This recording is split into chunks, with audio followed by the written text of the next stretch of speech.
EAGLES, Eagles.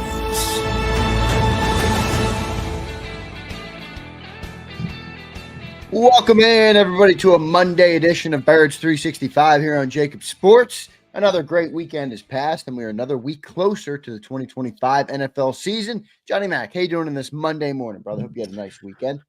Yeah, it was nice. You had a bigger weekend. I don't know if you want to talk about that, but that's exciting news in your family. I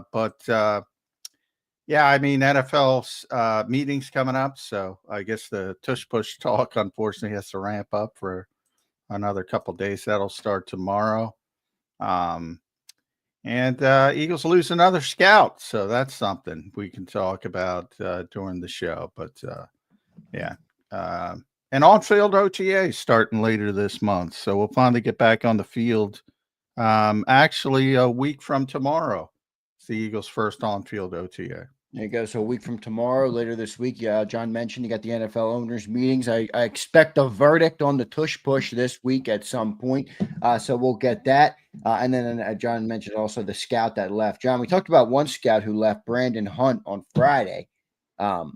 Then right after the show ended, another one was gone. So we'll talk about that in a second. You mentioned the big news in my family. So everybody knew I was down here in Cape May, had a bunch of yard work to do. Well, when the phone rings, John, and your sister-in-law and your brother go into labor, and they had their first child. So my niece was born 12:46 in the morning yesterday, Johnny Mac. So my fourth niece or nephew, and first really of the inner Krause. So very exciting news, though, for my brother who had his first child. A beautiful thing, John.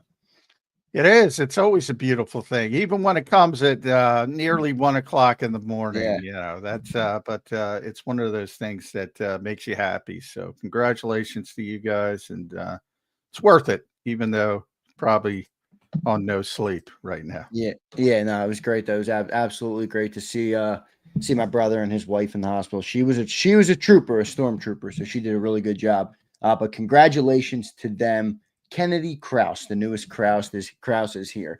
So good stuff for them. Johnny Mac, let's get into real quick. Let's just set the stage for the week with those owners meetings. You said they kick off tomorrow, I know. When do we expect a verdict on this tush push? By Thursday, you think? Is it by Wednesday? It's only 2 days, so we'll know by Wednesday at the latest. And Roger Goodell's going to speak at the end of it, so certainly by that point we'll know. So I will say, for the hopeful people, and I remain unhopeful, but we don't know. There hasn't been much hype about it. There's been more hype about the seeding change, which,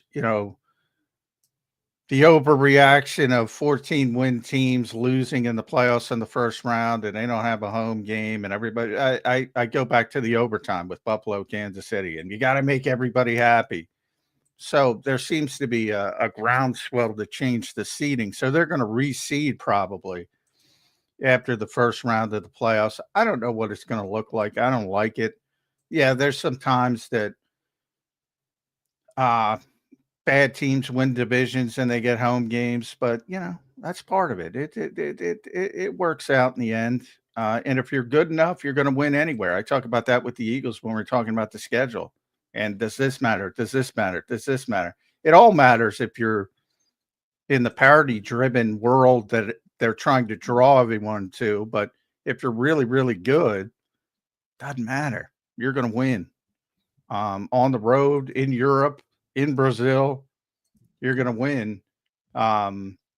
So it's dependent on where you are as a team. But looks like they're going to change the seeding rules, which I'm not a fan of. I'm not a fan. I'm not a fan of either. Don't you think, John, it takes away a little bit of the meaning of winning your division? Now, I get why they're doing it, but I don't know. I felt like the seating setup was perfect.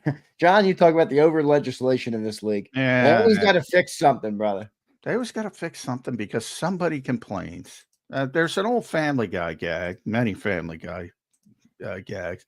They're talking to a television executive who slams down a couple papers and says, here's 5 complaints. And everybody knows that correlates into 5 million complaints, or everybody. It's like You have a very small group of people complaining and screaming, and they don't matter. But boy, the squeaky wheel really gets the oil, because you can change it. And the same thing happened with Buffalo and Kansas City, in the overtime rules. And then all these unintended consequences. Then they had to change the rules again because they screwed up, and they had different rules for the regular season. And they didn't need to change it in the first place. But 5 people complained, and as everyone knows, that equates to 5 billion people, according to these businesses, even as large as the NFL, that are scared of their own shadow. There's got to be something that they use as a barometer for that outside of the complainers. Like, do they not look at the success of the playoffs and the ratings in the recent years and just I say, don't think hey, I know you guys might not love it. It's not going to fit everybody's mold, but it's working pretty good right now. We're not going to make a shift here, but they don't seem to do that. I wish I could come up with something else, but I don't see something else. I mean, they're bulletproof. We've talked about, there's a lot of problems with this league as far as what they should fix, but it doesn't matter because people complain all the time. They complain about the officiating, number one. Oh, it's egregious. I'm never going to watch again. And then next week or next year, they're right back there in front watching the product. They're not going away. Interesting. We didn't talk about the Olympics and flag football. Boy, that's the biggest danger to professional football. I firmly believe that. You mean the Olympics? I let flag football. We're going that direction. And that was you floated think that, flag football in the Olympics, though, is going to expedite that process? Oh my God, yes. Yeah, you're right. I didn't even think about that. Oh my God, yes. That was first floated to me 15 or so years ago by an author, and I said, "Come on, dude." I laughed at him essentially, and I don't laugh at him anymore. That's where we're headed. I firmly believe that. And what's going to be the rule with the NFL players? Aren't they already trying to restrict how many can play in there or anything? Yeah, I mean, they're gonna allow some players to play, and obviously flag football, you're talking about quarterbacks, receivers, cornerbacks, blah blah blah. You're not talking about offensive linemen, but it should be fine. It'll end right as training camp's beginning, so maybe a couple guys miss a couple games, but yeah, they're going to limit, but that'll limit itself. Boy, I don't know about you, but I'm not interested in that at all. No, flag football? I'm not interested in flag football. Well, I mean, Olympic flag football. I'm not interested at all. No, I'm not either. I would, see, here's the tough part about it. You're going to be like, and this is why it works. I don't know. I mean, you're telling me there's football on, I might explore it. I might have to go and watch it. Well, I might watch a little bit. I watch a little bit of the UFL every year, or the XFL, and I'm just mean in the Olympics. You get the countries, you get everything. Well, that's what I mean. And volleyball. Well, football's there. I'll watch football. And the Olympics are a much bigger deal than a minor league football thing. So yeah, right. The Olympics are part of it because people are going to watch it, and it is expediting where we're going. Like, we're going there. I don't even. I mean, unless society changes, which ain't happening, we're going there. We're going there. Are they adding an LFL as well for those who remember what the LFL was? I don't think it's going to be the lingerie football league because that's too. John knew. That's too sexist, but yeah. No, I mean, well, listen. There's men's volleyball and there's women's volleyball. No, but they don't. But they don't. They don't market it as lingerie volleyball, even though they could. Right. Yeah, I got you. I guess the marketing. The too off the cuff there. Yeah. Well, good stuff there, John. I saw it, by the way, the WNBA started. I saw they did a red carpet thing. I'm like, what are we doing? They did red carpets for the players. Well, they're doing anything they can to try and promote that game. I know they don't have to with Caitlin Clark, but she's a star. And I wasn't able to follow what happened, but I did see there was all sorts of controversy around it or something. She had a hard foul on, and Angel Reese got upset. It's like Rick Mahorn would roll over in his grave. Are you kidding me? Yeah. Because basically she had a free layup and she smacked her arms down hard. Yeah, basically what you do. Either give up the free layup or make him make 2 free throws. It's called an NBA foul. Yeah, it's a good A foul. smart NBA foul. And like I said, Rick Mahorn would have put you in the ICU with that kind of foul. But boy, that game has changed.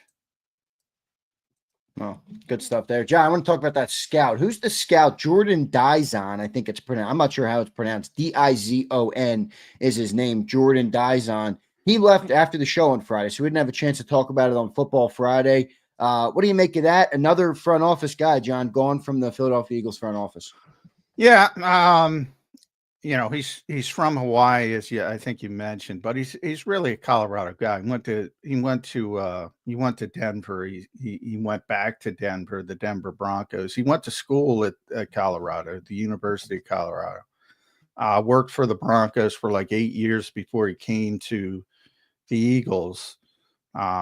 So he had an opportunity to go back. He was the Eagles national scout.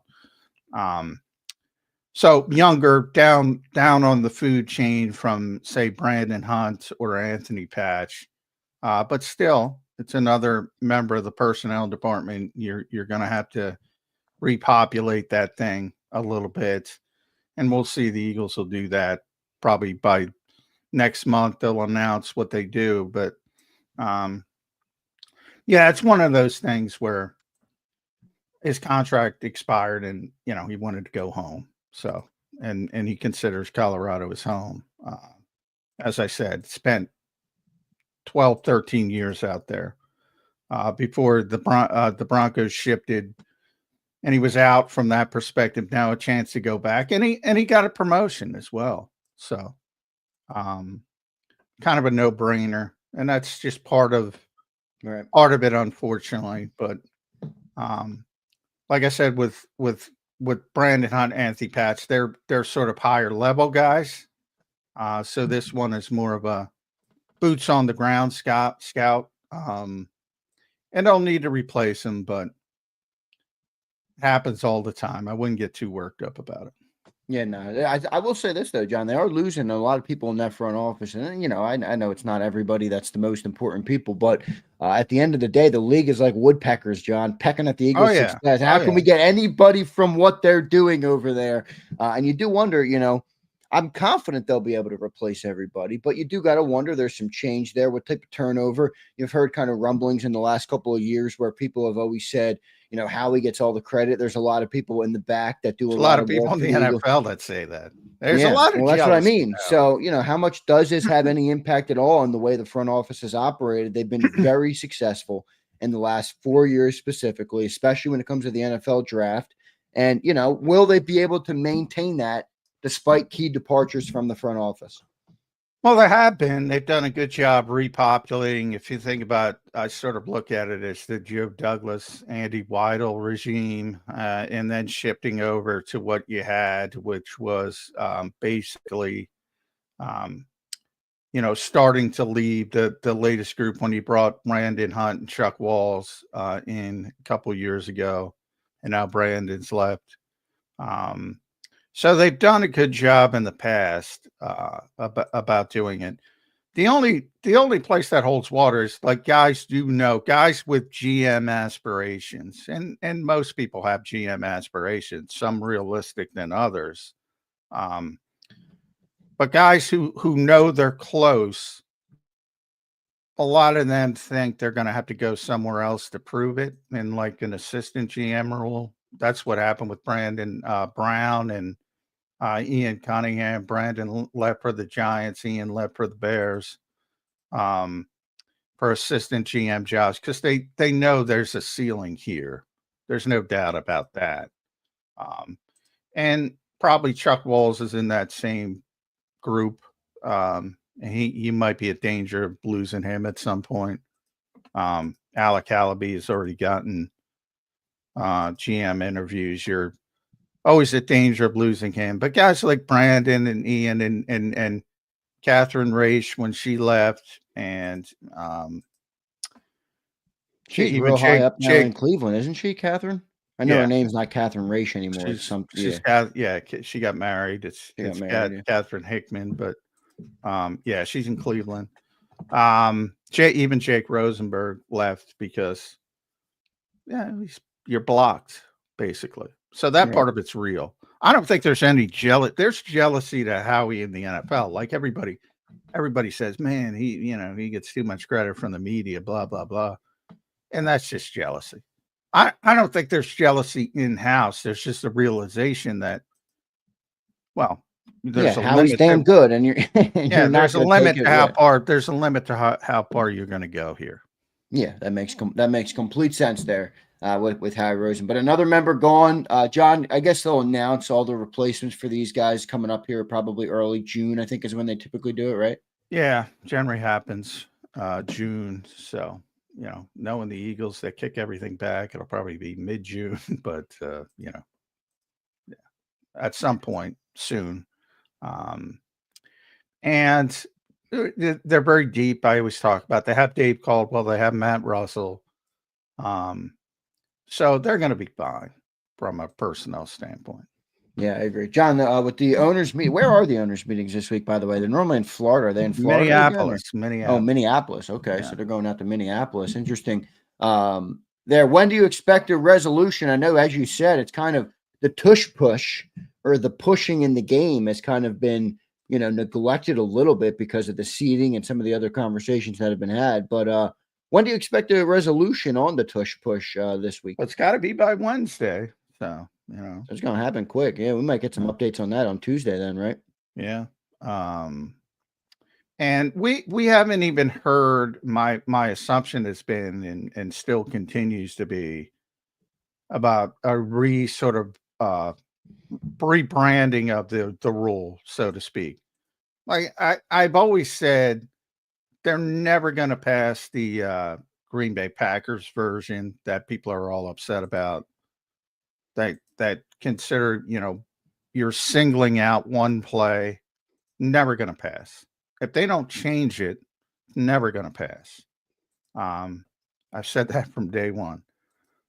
If they change it, and I haven't, again, that's the part that is a little bit strange to me. I've heard more about the seeding stuff coming into the meetings than the pushing stuff. If they change it to the 2005 rule, as Roger Goodell expressed at the end of the spring meeting, then they'll pass it. But we got to see what have they changed it though. Has that phrasing been changed? Have not seen what they're going to put in front of the owners. I wonder if there's a chance it sneaks by. If it's the exact same version the Packers put forth, it's not going to pass.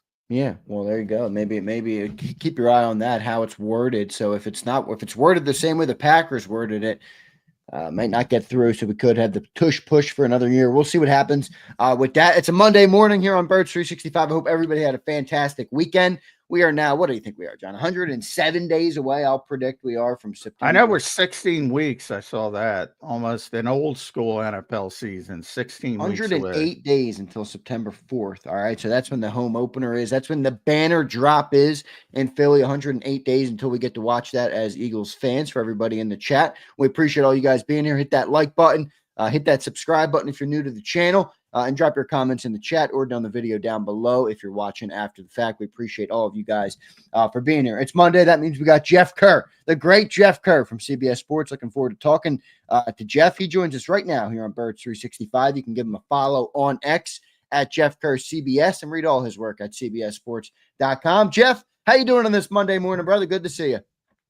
Yeah, guys, everybody's upset about the tush push potentially will be banned. I'm more upset at the fact that teams are crying over they can't beat 5 or 6 seeds in the playoffs, so we got to change something. Yeah, I know. Same here. I'm like, what the hell? Why? I swear, Jeff, 4 people complained. The NFL's like, oh my God. Who cares? Yeah, and look, I like the proposal the Lions pointed out, but I almost want to go back to, if I was in that meeting, I said, wait a minute. are we really going to change the system because you can't be a 6 seed? Yeah. Well, I mean, the Lions. I mean, the Lions had nothing to do with it. You know. Yeah, I mean, they proposed. Everybody. I mean, yeah, I don't get it. I Well, don't get why let me it's ask even. this, because I think it might be the other side, and I tend to agree with both of you, where I think they're fixing something that doesn't need to be fixed. But is there a chance that it creates, especially those late games where every game matters, and maybe they can get more week 18 That's exactly games that what are it is. important, things like that, where they try and bring more importance to some of the games that were already satisfied or were already handled. Basically, is that the good side of it? I don't know. It's basically, this is what they're trying to do.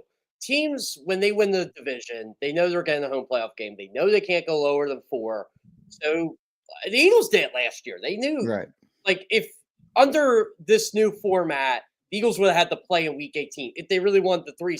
If they didn't want to fall to 3, but being 2, you got 2 home playoff games. So yeah, there was some incentive to win in week 18 last year, but I still think Nick Sirianni had done the same thing and took his chances. Oh yeah, he should have, and not because it worked, because that's just a smart thing to do. So I don't have a problem with it. But I'm with you 100%. Part of it is like the seating stuff bothers me more than the tush push stuff. But that's been from but I advocate for banning pushing, not banning the tush push, but so the pre-2005 rule. But one thing that I've been surprised by is that there has been no yet shift in the language. So if they put the Packers proposed ban to, basically ban one play, it's not going to pass. Shouldn't. So what the hell is the league doing? Are they just bored? And they say, well, because it takes 10 seconds to change the wording. But why is it so slow moving? You think that's a positive for keeping it in the game, or a negative for or sort of at the last minute shift it up and try to skate it through? This is why I get upset about the league meetings, and you've covered them, John. I've covered them. You're waiting until May to do this. You could have done this in March. Well, they couldn't pass it. That's then this is my opinion on anything. If you can't pass it by when you're supposed to pass it, it doesn't get passed, and you table it to next year. I don't know why this is so difficult. Is this normal that they have multiple owners meetings, or is this new? No, it's normal. Yeah, this is normal. They always have the spring meetings. Usually the week John and I go to minicamp. That's usually when it happens. Right. Yeah. No, it's not a shift because of the tush push. No, they do this every year, and anything that they want passed, that they basically, it's like politics. They take a straw poll. They say, all right, this isn't going to pass, so we're going to table it to get it through down the road. That's what I've tried to explain to people on the show.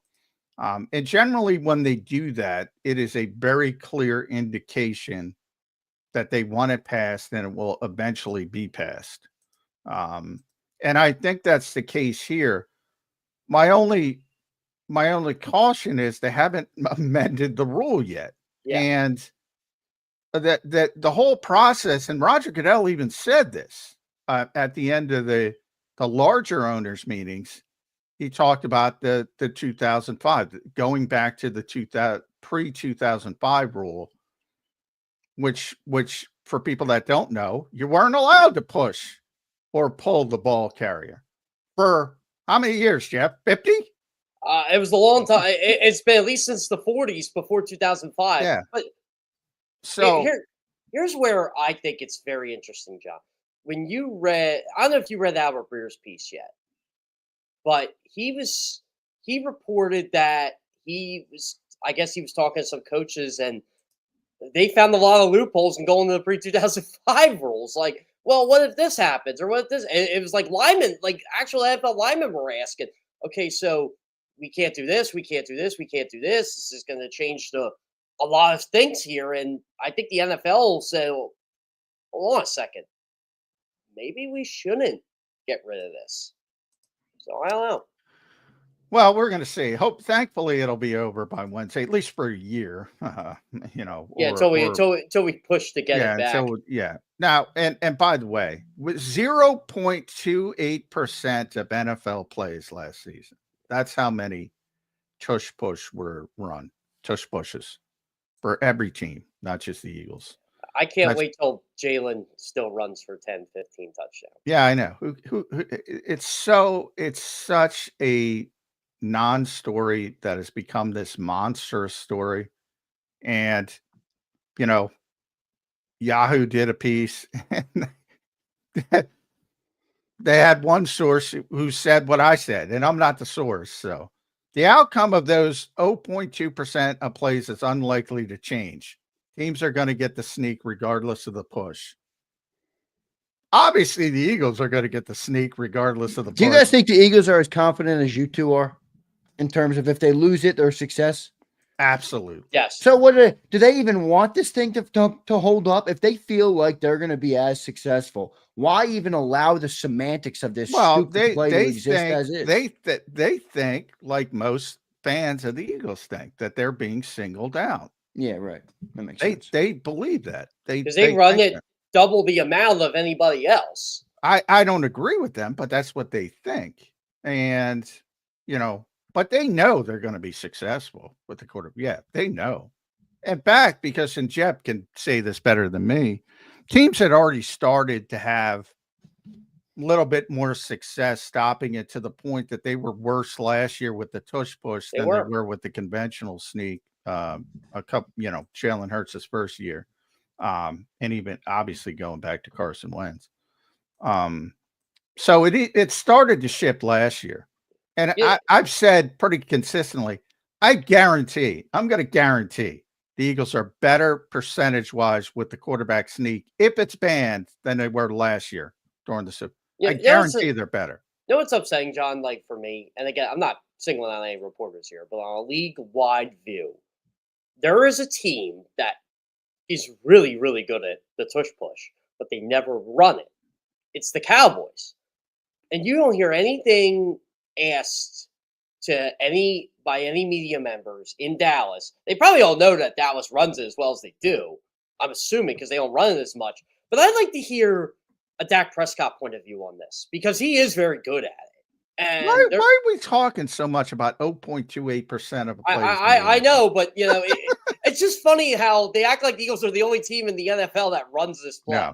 Yeah, I do. The one thing I would question, and our boy Curtis brought this up in the chat, he's like, if you guys both think they're going to be more successful without it, I mean, why wouldn't they just run it a different way? Well, they obviously think that the way they run it right now is an advantage. They have run it a different way. That's the point. They did. Now, don't get me at the height of the tush push. But again, last season was not the height of the tush push. Jeff can give you the numbers. Yeah, I remember you giving them on the show, Jeff. What happens is teams adjust and things become more difficult. And then it became this thing last year. Usually when you bail, by the way, in the case of the Eagles, it's usually like Landon Dickerson lining up off sides or Landon Dickerson jumping. And then that's you're screwed. Yeah. But what teams don't like is the 9 times the Eagles failed at the tush push, they ran it on the next play and they got it, essentially. Yeah. Well, that part too. So it's conflated anyway. They're really good. Conventional quarterback sneak, tush push, whatever. Now to the commenter's comment, it does have I think it has more of a mental effect on the defense than just a traditional quarterback sneak, like bullying defense. I think that helps. And I think the other thing, John, would be like just the level of aggressiveness. He says better percentage-wise doesn't mean anything if you're running it in only safer situations. Like one of the things with the tush push was they'd be on their own side of the 50 in a playoff game and they'll still run it. So it gives them that. I mean, they're very aggressive. They've been very aggressive as a organizational philosophy before the tush. I mean, John and I both know how dominant that play is based on what the head coach has told us on and off the record. Yeah, and the success with Carson Wentz, as you guys point out often. Yeah. I mean, you go back to Doug Peterson. In fact, because a lot of teams have caught up, and there's a lot of teams that have even, not a lot, but there's a few teams that have actually surpassed the Eagles when it comes to aggressiveness, Detroit being most notable. But the Eagles, when they won Super Bowl 52, they were at the forefront. They were the most aggressive team in football. Yeah, That's what it dates back to. They had the most fourth down conversions, fourth down attempts in a season in NFL history in 2017. Yeah. Now, obviously, it's been passed. Yeah. Now, yeah, because a bunch of people catch up. So they've always been very aggressive, always. And they will continue to be because they know that helps you win games. It's sort of more of an analytics thing than anything else. And that's in every version of whether it's tush push, whether it's conventional plays. They're one of the most aggressive teams in football, and that's not changing. I just think because of the quarterback and because of the offensive line that they're going to be successful anyway. So to me, it doesn't matter that much because they're going to be damn successful anyway. Yeah, I wonder what Jeffrey Lurie would say about the play, off the cuff, like off the record, because remember he is a TV guy or movie guy. He might look at that play in the NFC title game. That was the one play that had the one tush push all year that had the most eyeballs, that had the worst. John and I were literally laughing when that was happening. That was ridiculous, man. It was like 4 or 5 minutes of TV time in one of the most watched games of the year, and it was just ugly, So I would wonder what Lurie would say about something like that, where obviously he cares about. Well, I think Jeffrey's talked. I think he's more of, my team wants it, so I want it. That's just the way Jeffrey is. I think, from the Eagles, I get why the Eagles don't want it banned, but I don't think they're going to ban the tush push. My gripe about this the entire time, and it's been over a year now, when you say it's not a football play, it's a rugby play. Well, football well, football was derived from rugby. You have no idea the history of your own sport if you think like that. Well, Peter King was, I believe, the first to say that. If he's not, he's the first I saw. So, and Peter's obviously a legend, and people piggyback off Peter. But who cares? I don't get caught up in the, all right, this guy labeled it this guy labeled it that. Some people think it's an ugly play, as Zander pointed out. Some people don't care.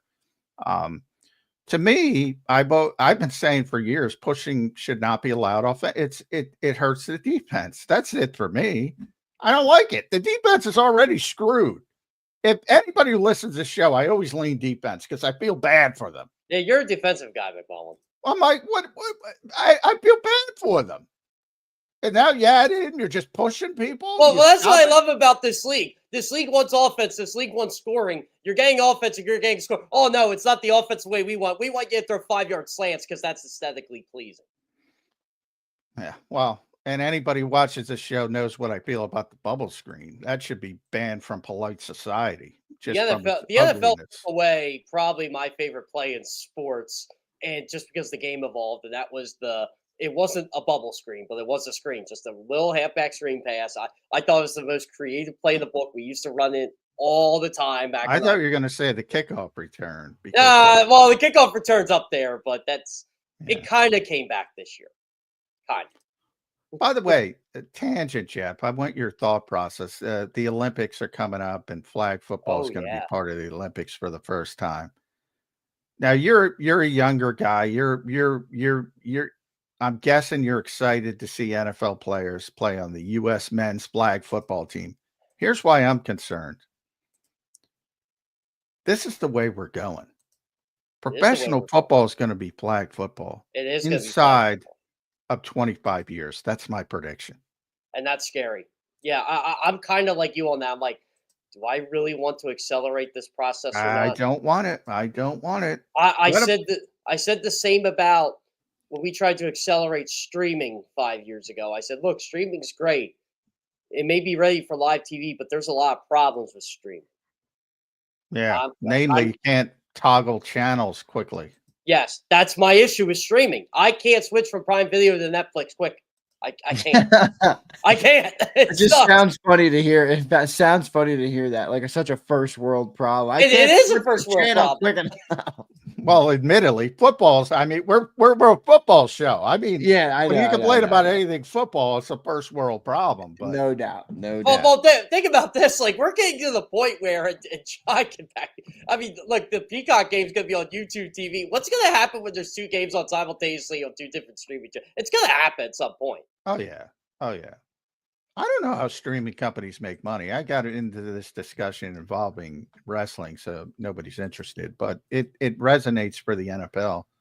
Like, streamers don't get the same amount of viewers as broadcast TV. Still, not even close, by the way.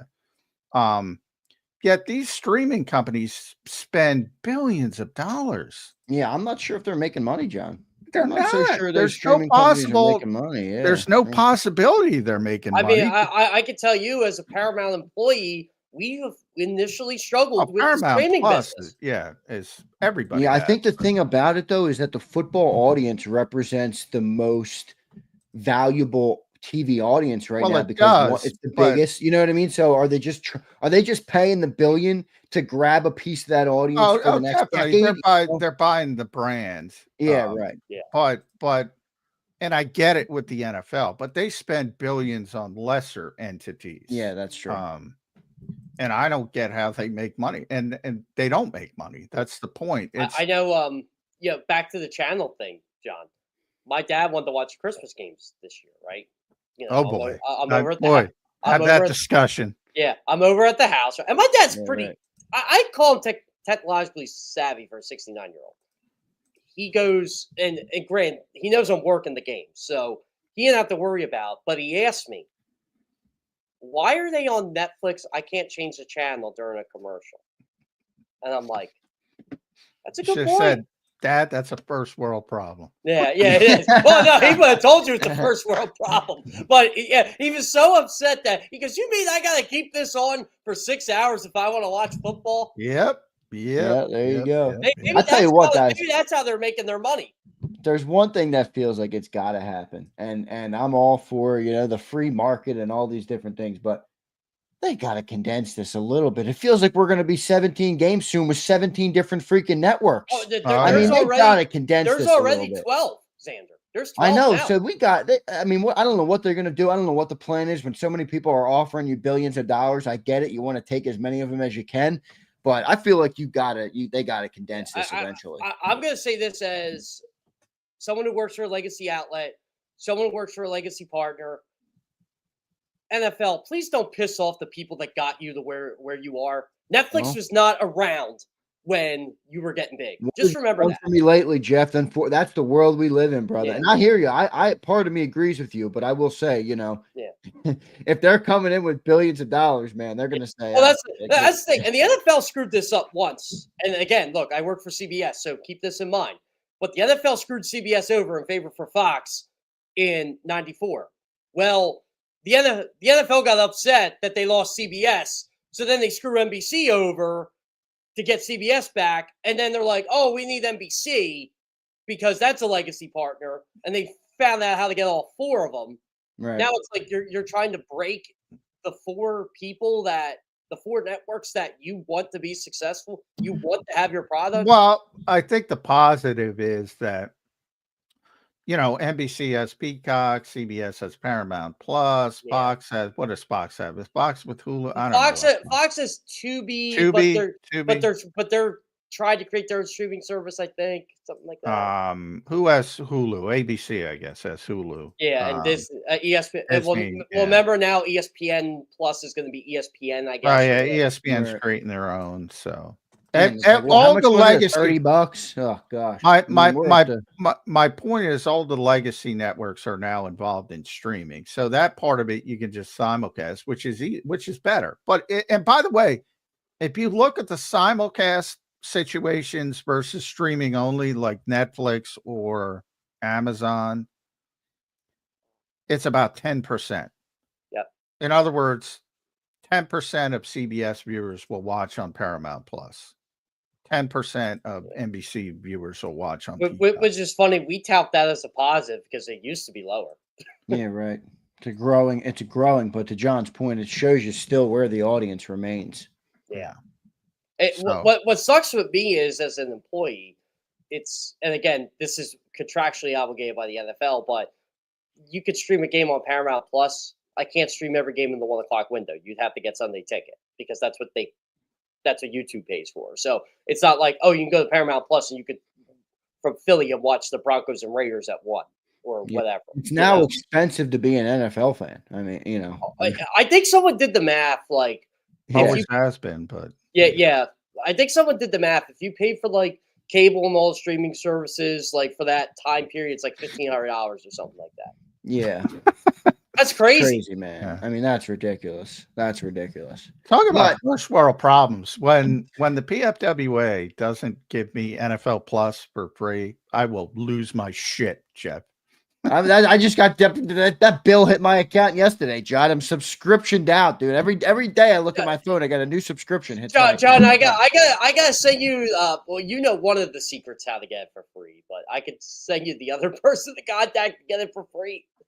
Oh, I already get it for free. You guys got the I don't. Man, I'm paying. I'm an NFL Plus. If I don't, I could see it stopping because we used to get college press box for free, and now you got to pay. And I'm like, are you kidding me? Yeah, but I'm like, I'm not paying for college press box. I'll cover college. Yeah, I liked it during the draft, but I'm like, yeah, that ain't working, dude. I don't think anybody's getting that. So anyway, that's first world problems of journalists. But if that happens with NFL Plus, I will lose my shit. I'm always that guy. Like, I love all the perks I get being a Paramount CBS employee. That it's like, what? I get to do my job at a high level. Dude, I can't imagine. To Xander's point about how expensive it is to be an NFL fan. Like, I would never go to an NFL game in my life. I wouldn't. I wouldn't pay for the parking. The parking is ridiculous. So back when I was younger, before I started doing this, I think and I used to go to a lot of NFL games with my dad, but when parking really got expensive and when everything got expensive to go, and including the game, we just stopped going. It was around like 06 or 07. We're like, you know what? We're not going unless someone gives us a free ticket. Essentially. I'm like, ooh, But we used to go to tons of games at the Vet when I was a kid, and we go to a lot of road games, and now it's just like, if I didn't cover it, I won't go. I'm curious to see where it goes. Like, where are we going to be 5-10 years from now in terms of this conversation that we're having? I'm not saying it's going to get worse. I'm just wondering what it looks like, what it evolves into. Maybe it's $1,500 for 42 different networks. I don't know. Maybe it is. I don't. 2030 is going to be the key because that's when the NFL can opt out of the deal, and I'm curious to see who gets that Sunday package. No, they're going to opt out too. They are going to opt out, and there will be an 18-game season. And I keep telling people this as someone who does love football, we're getting too much of it. Yeah, probably. And I don't like how it's on every day. I just don't. All right. Speaking of money, well, I haven't brought this up, but I want to bring it up with you. Brock Purdy. Oh boy. Oh yeah. Oh boy. Oh boy. Like mistake. Like, what do you do if you're John Lynch? Like, what do you do? We know what he did. But I mean, my God. I can't pay him that. I can't do it. I can't do it. Oh, he's a top, 7? Is it 7? Is he a 7 highest paid quarterback, John? Yeah, he's definitely top 10. I didn't see the exact number, but yeah, he's got to be. He's closer to. Yeah. I gotta look this up. Was there like a good quarterback that a team just didn't pay? Kirk Cousins? Is that like it? Well, he got paid. Yeah, but by another team. Oh yeah. Yeah, that happens. Yeah, Kirk Cousins is in like the business hall of fame. Yeah, he's in the business. Yeah, I mean, Sam Darnold, he's got like every dollar guaranteed, man. I'm telling you, I think I would have let Purdy walk and I would have tried to trade him and just pay Darnold. But the problem is, while I say that, I mean, how do you replace him? Like he's a good quarterback. I'm not disputing that, but he's paid like a great quarterback, and that's just the business of the NFL. Yeah. And I'm like, what do you do? Because you're not going to replace him with somebody as good. They tried with Trey Lance. They tried with Jimmy Garoppolo. They tried with players like that. It's not easy to find an above average quarterback in the NFL. So he has proven himself to be at a certain level, but then you got to give him a 6-year contract with a no trade clause that puts him in names, in the same stratosphere of the true stars at the position, because that's the way NFL contracts work.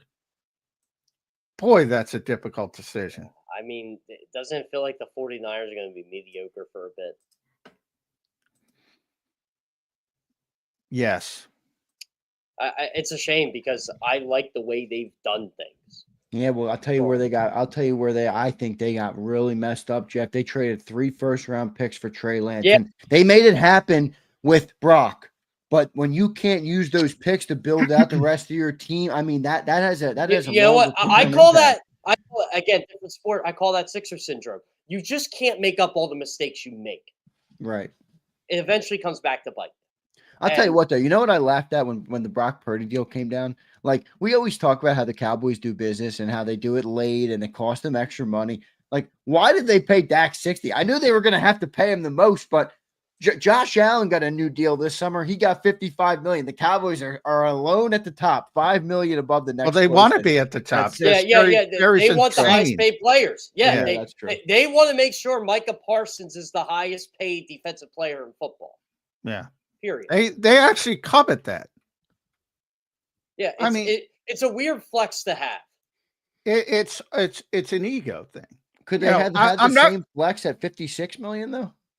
I'm not going to say Jerry Jones. I hate when people say things like that. What a terrible businessman Jerry Jones is. He's a great businessman. Yeah, and meanwhile they're sitting, in their mom's basement talking about what a terrible businessman. Yeah, it's a $12 billion sports. He's a phenomenal businessman. He's in the Hall of Fame because of his business acumen, but he's got a huge, massive ego. And he wants that publicity. He wants it. He craves it. And for him, it doesn't matter because he's got all that money. But it hurts his football team from the strategy standpoint. It hurts his football team because it is a capped league. If it were an uncapped league, nobody would care. But it's a capped league, so the way he does business from a football perspective hurts his on-field product. That's what's going on in Dallas. But it's a complete ego thing. That's why he does what he does. And he's admitted that. He said, I'd like to be in the headlines.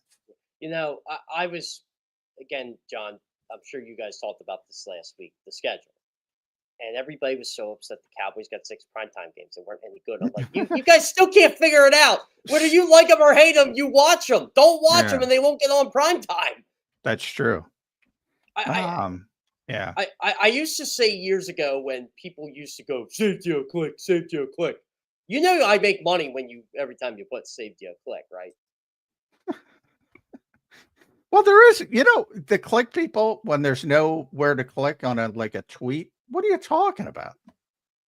When they say you're clickbaiting people on X? Yeah, I'm not making any money off it. Yeah, I think they think you make money on X, but they should know unless you're getting like hundreds of millions of views a month, you're making like $5 a month. It's not very good. Yeah. I made a solid $28 last pay period. Oh, I got you beat there, McMullen. Yeah, 28's not bad. Yeah. What'd you get, Jeff? I don't want to talk finances, but 35. 35. All right. That means you can get 1 month of the new ESPN streaming. I'll tell you what, guys. Thanks to the Dallas Cowboys, this is why sometimes I like tweeting about them. Thanks to the Dallas Cowboys during the NFC Championship game, I made a cool, calm $180 on X. Yeah. By the way, you're right. Brock Purdy, technically, average annual value is 7th, tied 7th with Jared Goff. It's like Trevor Lawrence, Joe Burrow, Josh Allen, Dak, and a couple others, I think, that are above him. Yeah. By the way, and now that Jalen Hurts is officially out of the top 10, two things how quickly does Nicole Lynn knock on Howie's door? And why do people not understand NFL contracts? They don't. No one ever does. I don't know. You wait one more year, John. He might get 65. Well, but hey, if the player wants to do it, that's fine. Yeah, if he wants it, that's what Milton Williams did, man. He cashed in. Yeah. Or you can be like Patrick Mahomes and say, I'm cool making $45 million a year, having a 10-year, $450 million deal. Just make a couple of things more guaranteed, and so we can keep winning. And that's pretty much what the Chiefs do. Yeah. But the people get upset. That's why the Eagles do what they do, because they know what's coming. Yeah. And he was the highest paid player in the history of professional football for, I think, 7 days. Yeah, then Lamar signed. Yeah. That Jalen Hurts was basically the guy that got Lamar paid. Yeah. So, I mean, that's just the way the NFL works. The next guy gets more. And now we're up to 10 guys. Lamar's number 10 now. So it was Jalen Hurts. And then 7 days later, or something of that nature, it was Lamar Jackson. And now Lamar's 10th. That's how it works. Yeah, Josh Allen was like 13 for a while till he got paid again. Yeah. Yep. It's big box, man. I'll say this, John, as someone, I kind of miss the chaos with rookie quarterbacks before the Sam Bradford. Before the wage scale. I miss those days. I kind of like, though, this player's holding out for more money. Well, I kind of like. Tell you what, you wouldn't have all these advocates of you got to get a young quarterback if it were still the old system, because they'd be like, I'm not fucking paying Cam Ward more than Joe Burrow. That's what it was like. Yeah, Cam Ward would have been like the 20th pick in this draft under the old system. Yeah. Oh yeah. Maybe like a second rounder. Yeah. I'm not paying this guy. That's really what it was. I'm not paying this guy. Yeah. I'll pay Abdul Carter. I'm gonna make him number 1 pick. I'll give him the money. I know he's. Yeah, that's a good point. I haven't talked about that enough. That's a good point, Jeff. If this were Sam Bradford was the last bonus baby, and his contract is one of the reasons they shifted. Those guys, number 1 overall picks, were paid, amongst the highest paid players in the NFL. Guys who've been doing it for 10, 12 years, often more. And yeah, that would shift the quarterback landscape so quickly. Yeah. I still remember 99 when the big controversy was McNabb got paid the same Tim Couch did. And basically the Eagles, this is their explanation. Well, we think he's better than him. And they turned out to be right. But that was like a big deal. Like, well, how can number 2 pick make what number 1 pick made? Well, the teams and the agents negotiate the contract. That was faith in your player. Yeah. Speaking of quarterbacks, what do you think of Caleb Williams trying to steer himself away from Chicago? I think it's awesome. Let's do everything in my power to get away from Matt Eberflus. I don't think that's the worst thing in the world. He was going to play in the I UFL. See both sides, though. I see both sides of it. By the way, that's terrible advice. What he said? Playing in the UFL. That's terrible advice. By the way, and I've been picking on the Bears. I think the Bears are a horribly run franchise. They have been for a number of years, but because I was a big Jaden Daniels fan, and I thought he was better than Caleb. I just think he's better than Caleb Williams. Yeah. And I was right for 1 year. That doesn't mean I'm right on long term, but I just thought he was better. If I had no idea this was going on behind the scenes, wouldn't that ship you to Jaden Daniels at that point? I would have said yes. I would have been like, red flag, get out of this. Let's go take Jaden Daniels. We'll take our chances. Yeah, I mean, boy. The irony is I thought Jaden Daniels was better going into that draft. Same here. I just don't understand that organization. No. And I thought Caleb Williams had, all things considered, a pretty good rookie year for him. He's very talented. I would never criticize his talent level. No. But there's plenty to criticize as far as, how he conducts Who's a more himself. annoying fodder right now in sports? Caleb Williams' dad or Tyrese Halliburton's dad? They're both nuts, by the Well, way. I don't I pay any don't know. attention to any of them. Yeah, I don't know If if you Caleb's. if you want to go down the rabbit hole, go look up Tyrese Halliburton's stats. It's amazing that guy is on the straight and narrow the way he is. Yeah, he's a good player. Is that the guy that didn't he just get kicked out? Yeah, Yeah, his dad. that's where people start going down the rabbit hole. I'm like, oh, he's at it again. And they said, what are you talking about? I'm a basketball nut. I'm like, just look him up sometime. Like, there are reasons why teams didn't want to trade for Tyrese Halliburton or draft Tyrese Halliburton. And it had a lot to do with his father. There's a lot of. I mean, yeah, Philadelphia fans, and I'm going to drop some hockey knowledge on you. I mean, look up Eric Lindros' father. Oh, yeah. I mean, Wait a second, Jeff. You tell me teams didn't want Tyrese Halliburton, the guy that's about to play for an Eastern Conference championship, because they're worried about his dad. That's an organization that I wouldn't want to play for anyway. Well, there's been stories. I mean, look, teams are scared of Markelle Fultz because of his family issues too. And you saw what happened. It's the disaster. Plenty of issues there outside the family for Markelle Fultz. But that's a big thing. And I try telling people, I get you. I got you. Stay on the sidelines. You're the parent. Hey, don't disparage Markelle Fultz. He taught me about thoracic outlet syndrome. TOS.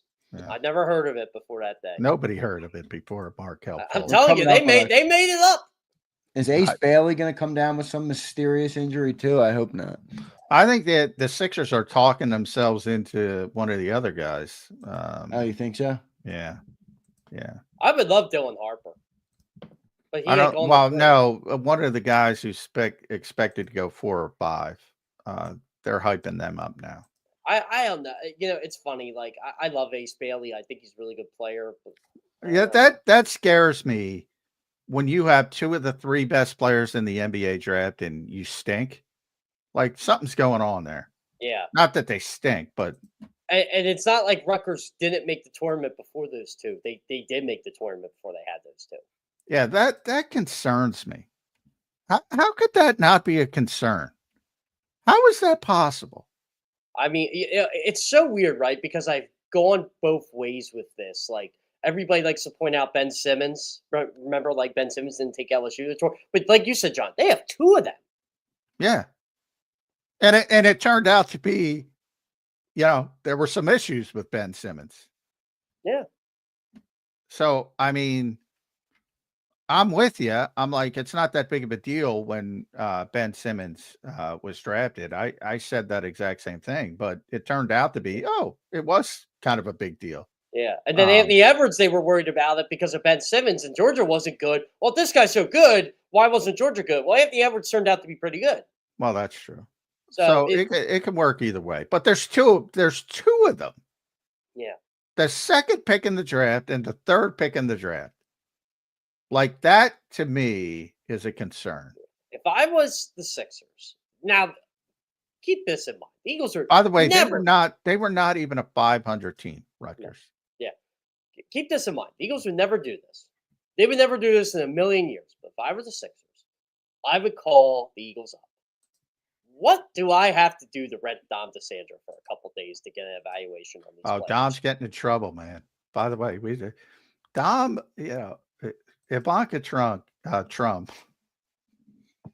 is a very attractive woman, as Eli Ricks will tell you.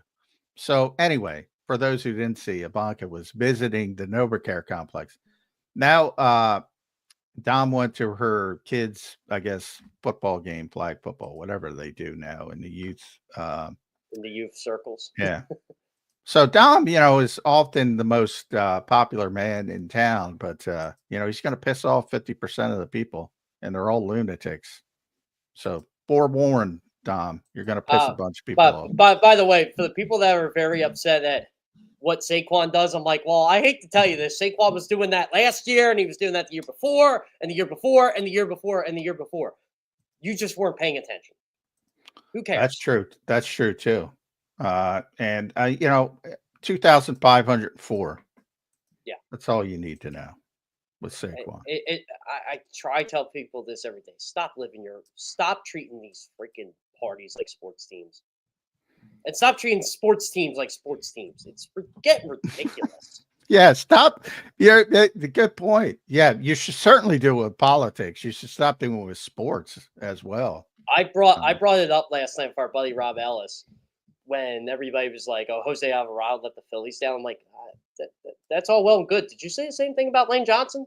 And he did it Oh, more time. I love the cheater people. I love them. I Yeah. love them to death. Well, Jeff, what was the story with him, with Alvarado? I didn't read enough because I was so busy yesterday with my brother and So, everything. But so I was at you know, spring training. was it a weight loss thing? Is that Yeah, confirmed? That's what it was. He took a weight loss drug. So Jose was committed to losing weight this offseason. And John Clark pointed out, Jose talked to us a couple of us in spring training about it. And he lost 10 to 15 pounds because we said he looked good. And he said, yeah, I'm trying to cut on my diet. I felt like I was getting overweight. I'm looking at ways to, just shed a couple pounds, right? So we're like, okay, like, yeah, this is cool. Like, he's a professional athlete. Seemed like he just took like a basic OTC weight loss drug and just didn't have enough foresight to call the number to see if it was okay. Yeah, that's what Lane did back in the day. Yeah. Well, I don't know if it was, but they had a hotline that you could call. Yeah, the MLB NFL. has it too. Yep. Yeah, and it's your responsibility to make sure things are cleared over the counter stuff. I just don't get where the exogenous testosterone came from. That sounds like TRT to me. That doesn't sound like weight loss drug. Well, that's you can't take the player at his word. Number one, exactly. And we haven't heard Jose's word yet. So yeah, and it might be something more, but I've been on this bandwagon for years, mainly with baseball, because people don't care with football. They don't care. It's one of the bizarre human nature things for me. Like football players are fine. They can do it. People seem to, not that you barely see suspensions. You see a couple a year PED suspensions, but that's it. Some of these guys look like. Yeah, but no one seems to care. Like you said, they get suspended. It's like, cares. Okay, whatever. Everybody does it. Whereas baseball, you're banned for, polite society and set adrift, and you can't be in the Hall of Fame and yada yada yada. Boy, I think it's all bullshit. I've always thought it was all bullshit. The idea, like I always say, for those who feel like being bored for a number of hours, go read the George Mitchell report on steroids for baseball. I call it the copy and paste report because he just took everybody else's work and just put it in a big volume. Remember how big of a deal that was? Yeah. Oh, it was a huge deal. But anyway, there's like hundreds of players named in that report. And the vast majority of them were terrible. Yeah. They weren't good baseball David players. Bell was in there. My point being, and everybody, because the greatest baseball player I've ever seen is Barry Bonds on field. Dick, by all indications. I've heard the same. And the greatest pitcher I've ever seen is Roger Clemens. And both of those were caught up. Both of those players were caught up, obviously, in steroid scandals. Both are not in the Hall of Fame because of these weirdo gatekeepers who say, well, he wouldn't have done this if he wasn't on steroids. How many David Bells of the world were on steroids that Roger Clemens was pitching to? How many loser pitchers like Jason Grimsley were on steroids throwing to Barry Bonds?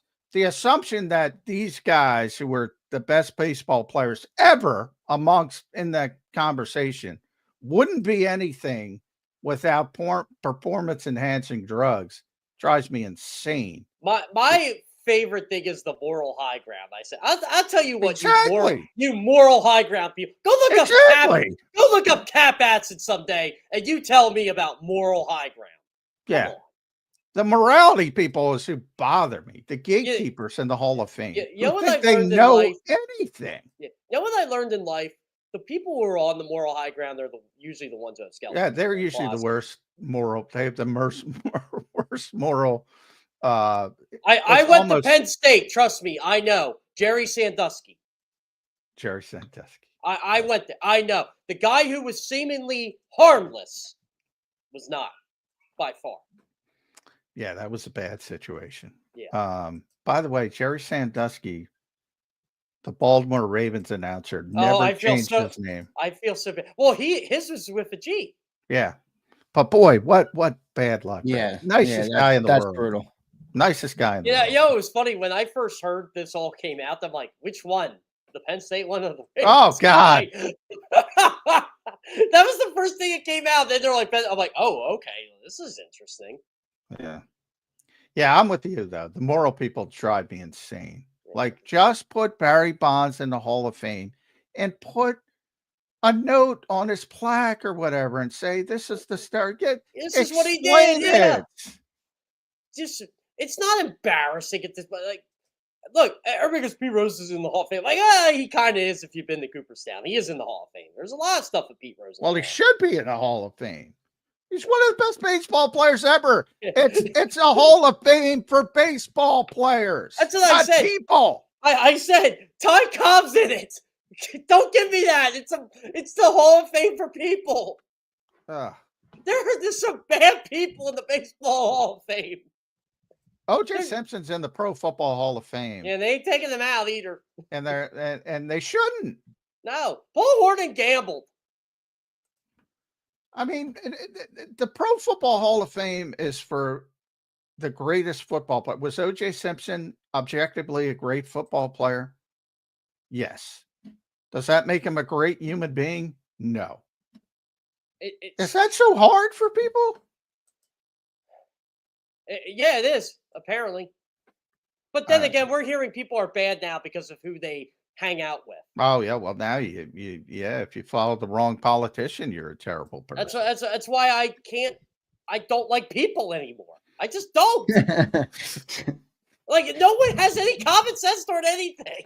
No. Get another dog. It's time to get another dog after this conversation. I'm ready. Yeah. It's funny. I just don't judge people based on who they're politically affiliated with. I don't care. I judge people if they hold the door for me at Wawa. Yeah, that's a good way to judge people. And hey, and also put back your shopping carts. That's a good one too. You'll learn much more about a person from that than you will about who they follow on social media. Yeah, Yes. I felt like such a nice person on Friday. We're all stuck in traffic on the Phillies game. And this guy is desperately trying to get off the merge from Girard Avenue to 76. And no one's letting him in. I decided to let him in. And the guy was so happy. He gave me a wave, yelled outside, thank you. I said, you know what? Yeah, I feel good about myself today. I don't know why, but You're in the top 50 percentile. That's how I look at it. yeah, that's a good way to look at it. And that's my goal. All right, so I'm going to put you on the spot. Diana Rossini, latest, blah, blah, blah. Members of the Eagles continue to call around the league discussing why the tush push in its current form should not be banned, according to Diana. We're going to hear about this. Ban or not? Is it going to get banned or not? I say yes. I say yes, and it's going to be a badge of honor when it does. I say no if they don't change the proposal. Well, that's a good way to put it. Yeah, if they don't change the proposal, I think we're in a different ballgame here. Yeah, same here. I don't think they're just banning the tush push. I think they'll ban pushing. I tell you, they're going to change the playoff season, and I'm going to lose my mind. Oh, they're doing that. The NBA did it, and I Sounds hate like they're it. doing that with all the ramp up that has got publicly in the last couple of weeks. That they're going to change that. By the way, NBA Final Four. Knicks haven't won since I think 73. 73. The Pacers have never won. The Timberwolves have never won. And the Oklahoma City Thunder haven't won since they were the Seattle Supersonics. Oh, by the way, I had to take Pacers fans off for a little ride. What do you mean we never won? ABA titles, baby. I said, well, the Bills won 2 AFL titles. I don't know if they acknowledge them or not. Yeah. But that league doesn't exist anymore. It still counts, but NBA, they've never won. That doesn't count if they count it someday. You know, some people say they should count ABA statistics. They should. I mean, the NFL just did with the AAFC. Yeah, Major League Baseball did it. So a lot of people think think the NBA should, and I agree because there are a lot of good players in the ABA. Yeah, there are. I mean, Dr. J's the first person you think of. Yeah, but there are a ton. The ABA was a fun. I watched a couple documentaries on the ABA. That just looked so much fun back in the day. How they were doing it. Yeah, much more exciting than the NBA at the time. What's going to happen when the Savannah Bananas even blow up even more? Will Ferrell, the Flint Tropics, the ABA Flint Tropics, which are not a real team, but that is a phenomenal name. Flint, Michigan, and they called them the Tropics. Semi-Pro is an underrated movie, John McMullen. It is. The name alone had me on the floor. I added 10 years to my life of happiness because I got Semi-Pro and Step Brothers in a span of 6 months. Yeah. Well, Will Ferrell had that trilogy of sports movies. Was it, or did he do more? He did basketball. No, I thought the trilogy was Anchor. I thought it was Anchorman. I thought it was Talladega Nights. Well, no, Talladega Nights, but sports movies alone. So he did auto racing, he did figure skating, and he did basketball. Did he do anything else? I don't know. I think that's it. Blades of Glory. I know people are that has mixed reviews. I think it's funny. I love Blades of Glory. How could you not like Blades of Glory? Him on the treadmill singing My Humps is like one of the funniest moments of that movie, and there are a lot of funny ones. Yeah. Yeah, I'm with you. What did they call the move in Blades of Glory? That's one of the Iron Lotus. The Iron Lotus, yes. Named after something else, by the way. Behind the bamboo curtain, the Iron Lotus. Yeah, that's good stuff. If you really want to go down a rabbit hole, well, some of you probably already know this, but go look up how Will Ferrell came up with that. Yeah, I don't know that, but we'll get back to the Eagles because people would get upset in the chat. I want to ask Jeff about the schedule. We had him on before it released, right? Yeah. You guys have. Yeah. What do you think of what do you think of the whole schedule, Jeff? It's a historic schedule. There's no back-to-back games at home. That's weird. It's weird, but I kind of like it. I kind of like the home road alternate thing. But did you guys know they play 7 teams that made the playoffs last year all on the road? That's an NFL record. Yeah, all their tough games. That's their tough games are on the road. Yeah, a lot of them. At Kansas City, at Tampa, at Minnesota, at Green Bay. You know, Dallas and Washington, at Buffalo. That's tough. Those road games are tough. Yeah, this is what happens when you're good, and when the rotation just happens to be 2 divisions where 3 teams made the playoffs last year. But I'll tell you what, if the Eagles are as good as they were last year, none of it will matter. But that's the question. Yeah. Where are you with Trey Hendrickson? I want him. Can I have him? But here's the thing. I think he's at 16 million, somewhere around there. Yeah, when I did this the other week, I think he was the 22nd highest paid lineman or something, the pass rusher. Yeah, he's way underpaid. And he wants reminds me of Hassan Reddick here. And he wants top of the line money. So he wants 35 million, whatever. The Eagles aren't paying him 35 million. Forget about that. But he's under contract. So if he wants to play Hassan Reddick hardball and he says, I'm not playing for this contract, which he very well might because it's Cincinnati and they're it's so weird cheap. Too, because they're both the same guy in terms of on the field and off the field. Like they do a lot for their communities off the field. They really liked where they played before they got traded. It's a very eerie, similar situation.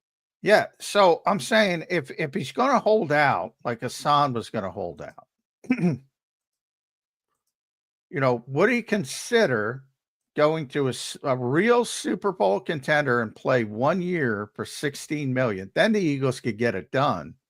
And all of a sudden, that edge rushing situation where Trey Hendrickson is your headliner and Nolan Smith is your complement, and then it trickles down to Jalix Hunt and Azeez Ojulari. Looks a lot better, doesn't it? Yeah.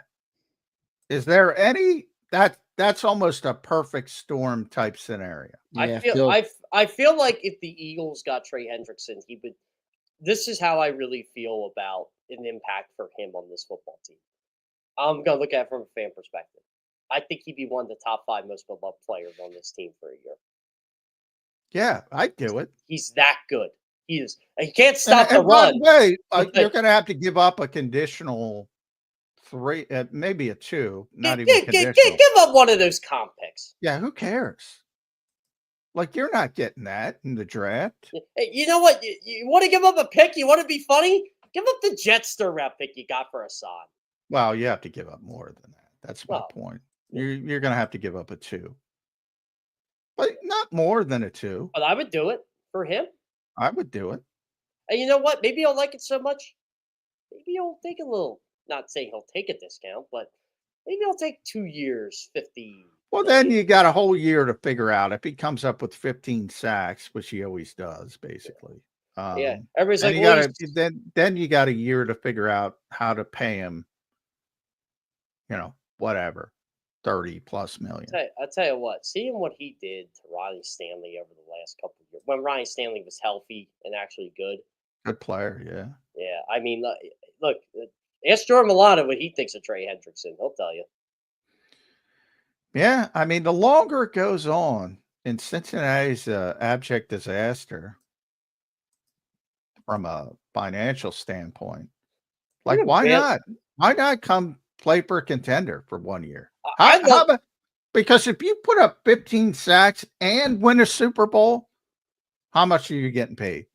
A lot of money. Oh, by the way, do you know the last person to have back-to-back 17 sack seasons?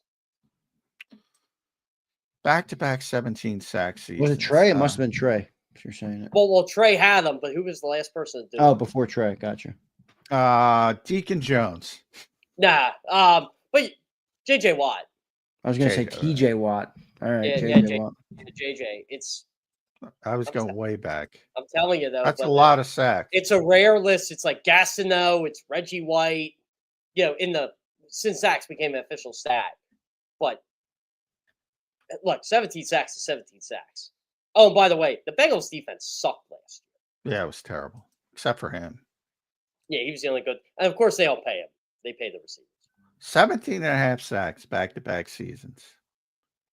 And his pressure numbers were off the charts. Oh, he led the league in pressures last year. Yeah. Like I say, you can't stop the run, but you're not paying them to do that. Now, he is 30 years old. So But there's not a lot of tread on those tires, though. He didn't play that many years with the Saints. He didn't play a lot of snaps. Early he didn't play. But then when he got good, he played his last year in New Orleans. Yeah, and then remember everybody was wondering why the Bengals would pay him that money? Well, yeah. I knew why the Bengals, because he was good football. How did the Saints not win a title with that 17 draft? 13.5 sacks his last year with the Saints. And then he had 14 in Cincinnati, 8, which is his one bad year, 17.5. That dude. And that 8 sack season, I remember, wasn't a bad year. He got a lot of pressures that year. There's a lot of stupid, as you know from reading my own site, there's a lot of stupid proposals. And the guy who does it for us is O for Infinity, predicting these things. There's a lot of O for Infinity people. But when they get one right, they'll tell you. Yeah. When you do that many, you're bound to get one right. I'm saying there is a small path that this could potentially happen. Very small path. So I don't want to get people excited, but and by the way, I think it amps up when Vic looks at his edge rushers. It'll start on the 27th. I think it's the first Eagles OTA. And then as you get into training camp, I think Vic's going to look at his edge rushing situation and say, this ain't good enough. So go find me something. And if he's still holding out, you got to make why not? Call. Why not? I mean, there's not many good players available in free agency, if any. I can't think of any. Jeff, do you have a single expectation for Bryce Huff this year? Yeah, I didn't even mention Bryce Huff. He has a better chance of being a guest on Birds 365 than he does getting a sack this season. How's that? Wow. I'm not going to go that far. Yeah, Because I don't think he'll be as bad as he was. I think if they don't do anything, I think he's going to play. Yeah, they have to. I don't know. Somebody's got to play. You were a healthy scratch in the Super Bowl. That tells me all I need to know right now. I don't see it with him, but I don't know. I get what John, John tells me he thinks he's going to be better than last year, but I get John's not saying he's going to be great. He's just saying he can't be as bad as he was last year, basically. Bad as he was last year. Like, I feel bad for the guy. Like, he's just, I don't know. Well, I don't feel bad for him. I don't think that's the right word. I don't feel bad for him, but contract. I'd like to see him contribute. Howie's awesome all season, but everybody likes to forget the Bryce Huff signing. See, my problem with him is that I just think Vic Fangio's out. And once Vic Fangio's out on you, then I don't think that there's much of a chance for you. I got to believe Vic's more open-minded. I mean, plus he's healthy. Yeah. I mean, like they just, if people are counting on the four names, Nolan Smith, Jalix Hunt, Azeez Ojulari, Josh Uche, like, no way Vic's not opening his eyes and saying, all right, I'm going to let this guy at least compete. And if he lets him compete, he's going to be better than 2 or 3 of those guys. That's my thought process. If Eagles don't improve this pass rush, I have a feeling John and I are going to be standing with our notepads at training camp being like, man, this group sucks. Well, and they're going to look bad in training camp because look who they're going up against. Yeah. So it might even look worse in training camp. But it's not going to be like last year where we were concerned about the linebackers, but at the end of the camp, we weren't that concerned. We were just shocked over what happened. Right. Sort of. Yeah, the Zach Bond thing. Oof. Well, now people are talking about the linebackers as like a big strength on this team. It's hilarious to me. Yeah, it is. Like last year, I just wrote about this at Sports Illustrated. Yeah, I was going to bring it up, John, later on. You had a bunch of people saying this is the worst linebacking room in the NFL in the league. Yeah, and I said bottom 5. I'm not. It looked on paper. It looked really bad. And because remember, people were counting on Devin White and saying, well, maybe if Nakobe can stay healthy. And Zach Bond was brought in as a backup edge rusher, special teams guy. That's what he was brought in as. So, and there were even people trying to talk themselves in the Trotter as a rookie. I just remember Zach Bond's opening press conference. Someone knew what to say to the guy. Yeah. I'm asking about Demario Davis. He gives like a great answer. Like, what'd you learn from Demario Davis? Like, do you think you can play off-ball linebacker if that's the case? He's like, I really don't know. Demario Davis, good player, by the way. Yeah, he is a good player. Yeah, well, they were close, it was, so I was curious about, I asked him about that again later when he was starting to have his success, and he said, talked to him a lot. So yeah, but now everybody's like, oh, this is the best linebacker room in the NFL. And I'm like, oh, whoa. Let's pump the brakes. I don't even know when Nakobe's going to play again. I have no idea when Jahad Campbell's going to play, if he's going to play. We might be seeing a lot of first team Jeremiah Trotter. Yeah, exactly. I think the odds are week 1 linebackers. It's going to be Zach and Trot. And John, what would you put the percentage at for Munden, jump and Trot? 20%. I like they're both 5th round picks. I don't know. I just think Trot having years. Yeah, he's got a big head start. He would really have to outplay him in camp. And look, just knowing the bloodline, it's when the Trotter going to play the best player, though. I know, but I'm just saying when a Trotter seeks the opportunity. Yeah, I think Trotter's a good player and he's ahead. So not that I'm high on Smile as well, but it's tough with I assume Zach is going to play middle linebacker until Nakobe comes back, so that limits the the IQ stuff of it at least a little bit for a younger player. But Yeah, I think Trotter, he didn't play that much, but in the limited opportunities he got, I thought he played pretty well. You know what So article I'm excited for OTAs, John? The guy works for your company. what's that? Say that again. Ed Kratz's OTA overreaction. Oh yeah, I those can't are wait. great. Those are great. Ed does a good job at that. He does. He does a great job. Ed does a lot of great work on SI. Yeah. He sets people off with those Yeah, overreactions. I love it too. He runs it by us. I'm like, Yeah. I'm like, you know what? I do that at CBS when I do the NFL. Where I did schedule overreactions, and people like lost their mind. How can you say that the Cowboys are on prime time too much? I said I didn't say the Cowboys were on prime. I said the Chiefs were, and they deservedly so. But people don't like when you bring up conversation. Yeah. That's fair.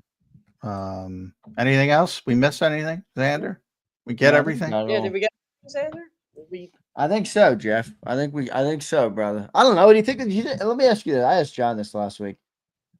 Objectively, do you think this team is a legitimate good chance to repeat as Super Bowl champions? I understand it's an uphill battle, but with the defensive losses, do you think this team's still ready to be one of the top dogs in the NFL? I think they're one of the 5 best teams in the NFL, but I like to tell people this all the time. It's very, very hard to repeat. That's why Yeah. I'm not picking them to repeat.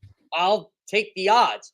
I'm not saying they can't, but don't be mad that this team bows out in the divisional round of the conference championship game. Oh, how dare you? How dare you? It depends how it looks, boys. It depends how. Yeah, exactly. We don't even know how this playoff seeding system's going to work in their favor or against them. All right, I'm gonna rip PFF here. They just came out with their top 25 players under 25. Oh, we're at that part. It's listing season. Yeah, it's list season. I love a good list. 2 Eagles are on it. Let me double check if I under got 25, I guess it'd have to be is Jalen Carter under 25? it. Jalen Carter is one. There is one other Eagle on it. Would it be And that- Cooper? It is Cooper DeJean. There you go. Good call. And no Quinyon Mitchell, which is going to upset some By the people. way, how about the whole social media bugaboo with CeeDee Lamb, Micah, and Quinyon Mitchell? Yeah. Oh, you mean to tell rival teams that go against this guy, like, yeah, that's what don't I think said. he's good? That's usually the weird. case. So weird that people get upset by that stuff. Well, I Yeah, just what do you- said, I mean, like, what did fans expect CeeDee Lamb to say? Oh, yeah, I he's know. going to lock him. Like, Oh, yeah. no Better shit. than me. They know. so bizarre that people get upset. My by that. favorite is, oh, look what Quinyon Mitchell. Okay, look, I'll bite because I am a stat guy, but context still is important. Who was the quarterback of the Cowboys when he was facing CeeDee Lamb? It wasn't Dak. It's a great Cooper Rush. Look, I don't By, care. and here's my rip of PFF. Jalen Carter, number 17. Are you effing kidding me? He's better than 17. Who was the top 5 on that list? 17? 17. Let me guess. Jaden Daniels is up there. Number 1, Penei Sewell. Okay. No Very problem good with that. player. Number 2, Puka Nacua. Okay. I think Jalen Carter's I think better in Jalen his Carter's a better position. defensive tackle, than he is wide receiver. But I Number I'm not 3, against it. I'm a big Puka guy, but I would put Carter ahead of him. Number 3, Kyle Hamilton, got no problem there. Yeah, I don't have an argument there. Number 4, Jaden Daniels, no problem there. Number Yeah. 5, Trent McDuffie. I got Carter over him. Yeah. I mean, Good Trent player. McDuffie's still really good. Very good Yeah, player. he's a great player. Trent But McDuffie's a great player. 17. Like, all right. Jared Verse is number 6. I love Jared Verse, but he's not better than the Jared. I love how Jared Verse Dude, takes how does that? Like, accountability. how does this list come to be? Anybody who watches football can say Jared Verse was a phenomenal football player. To say he's better than Jalen Carter, Jalen Carter wrecks games. It's an analytics site, so basically they're looking at just numbers and. Yeah, just Will bullshit. Anderson 7th, Brian Branch 8th, very good player. Again, Bijan used to be the name of the show. Bijan 365 9. A couple weeks, a couple months. Jahmyr Gibbs 10, a very good player. Drake London 11. Come on, give me a break. CJ Stroud 12. Come on. Quarterback Derek Stingley Jr., very good player. Brock Bowers, very good player. Malik Neighbors, give me a fucking break, very good player though. Yeah. Wait, Devin Brock Bowers is 14. 16. Brock Bowers is 14. Are we kidding? Are you kidding me? Jalen Carter's 17. It's basically by grade. So all right, here's my Jeff Kerr hot take. Since I've really come up with them, you put Brock Bowers in the Eagles' offense, he might have had 1,600 yards last year. No, that's not this offense, Jeff. Yeah, they don't throw the football. They don't throw the football, but Brock Bowers is really good at football. I love Brock Bowers, but no, they wouldn't. That's I used to say that about Jefferson. People are, well, if you take Jefferson, I guarantee you Jefferson doesn't turn into Jefferson in this offense. Now he wouldn't. Phenomenal player. He might have sucked in 2020 given everything that happened with the Eagles. No, I mean, he would have been much better than Jalen Reagor, but he's not putting up the numbers he puts up in a high volume offense. No fucking way. That's where it's so tough in football. It really is because everybody runs something different. Yeah, exactly. So it's not like baseball where there's no set plays. Yeah. At least hitting, so to speak. So I mean, Brock Bowers is phenomenal, but no way is he getting big numbers here. He is insanely good though, man. Holy crap. That kid's a freaking beast. How old is he? He's like 22, 21? Don't know. Very young though. I know Tyler Warren's older than him. I know that. I think Colston Loveland might be older than him.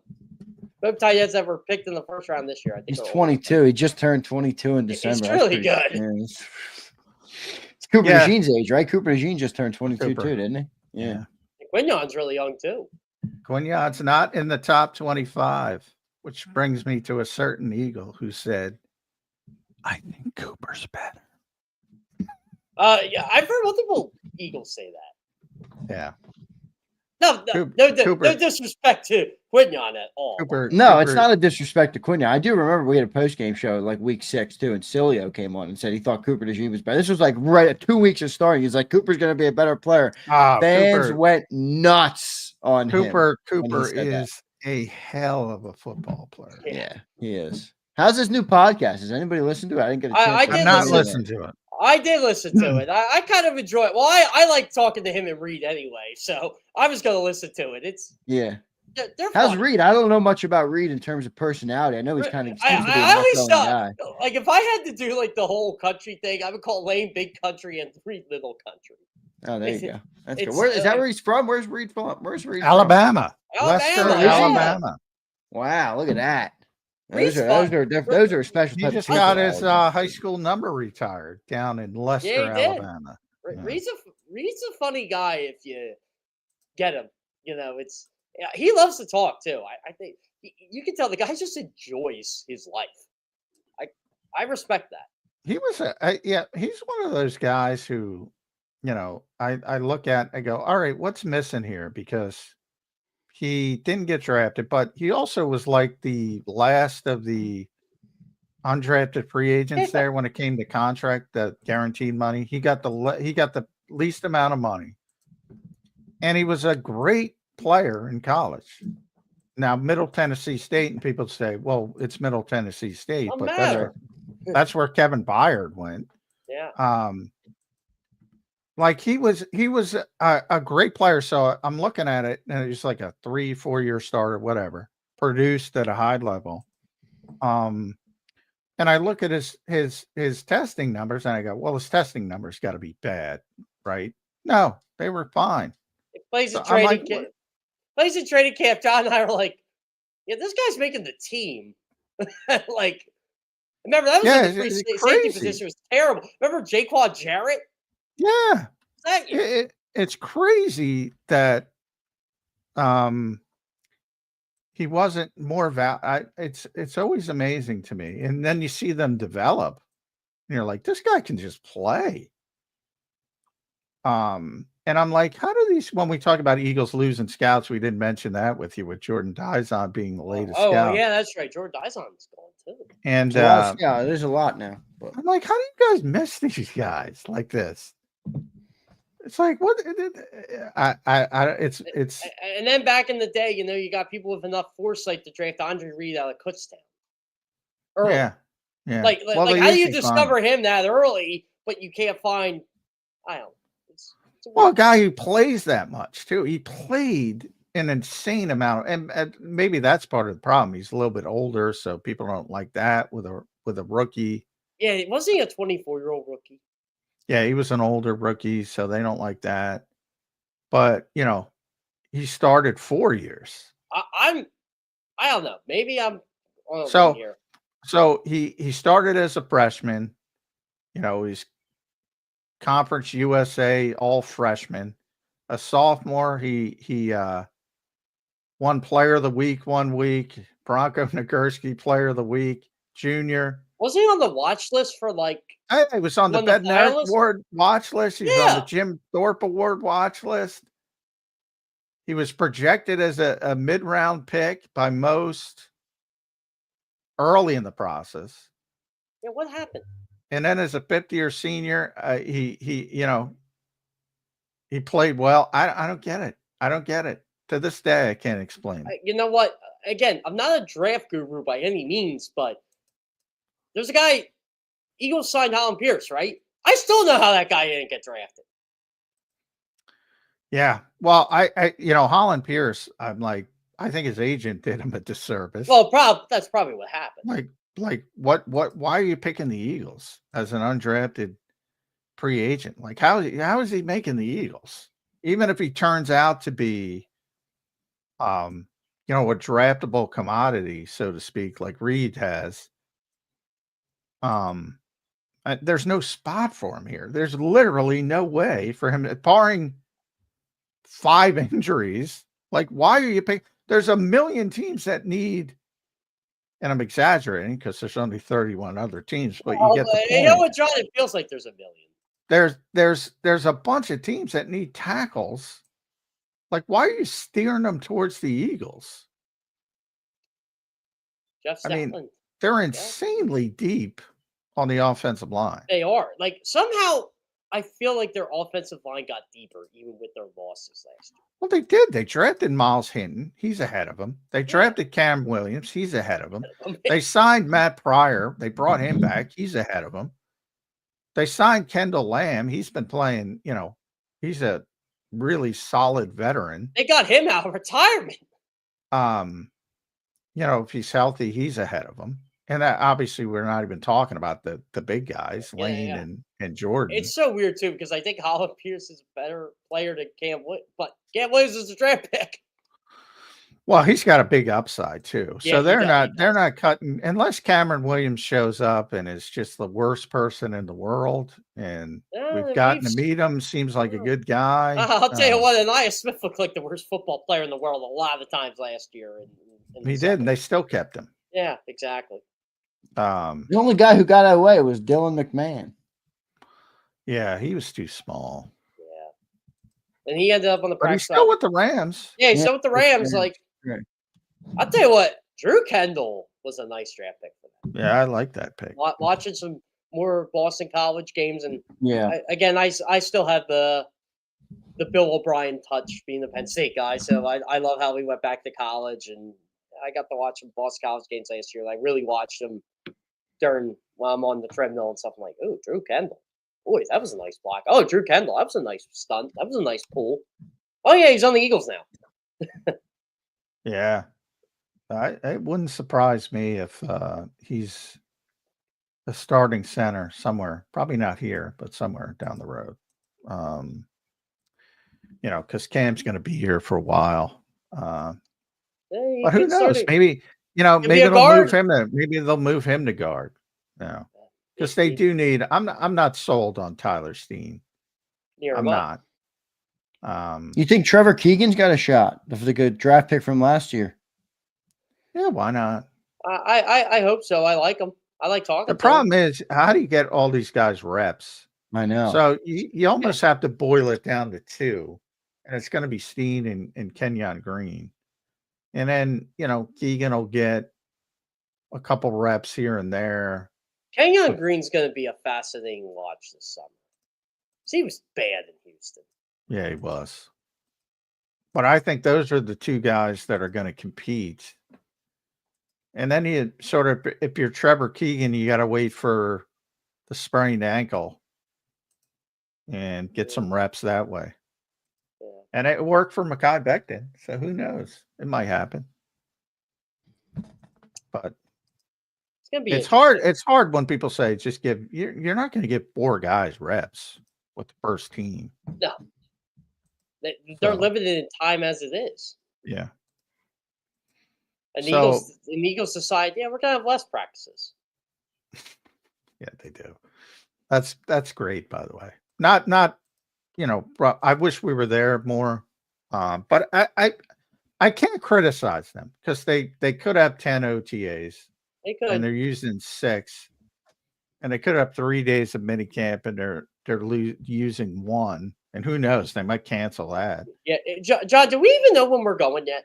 I haven't No, not been paying yet. attention. Well, we know Yeah. we're not going the first day, but we never go the first day. They like Yeah. to get everything situated and talk about how evil we are. So my guess is we'll be there.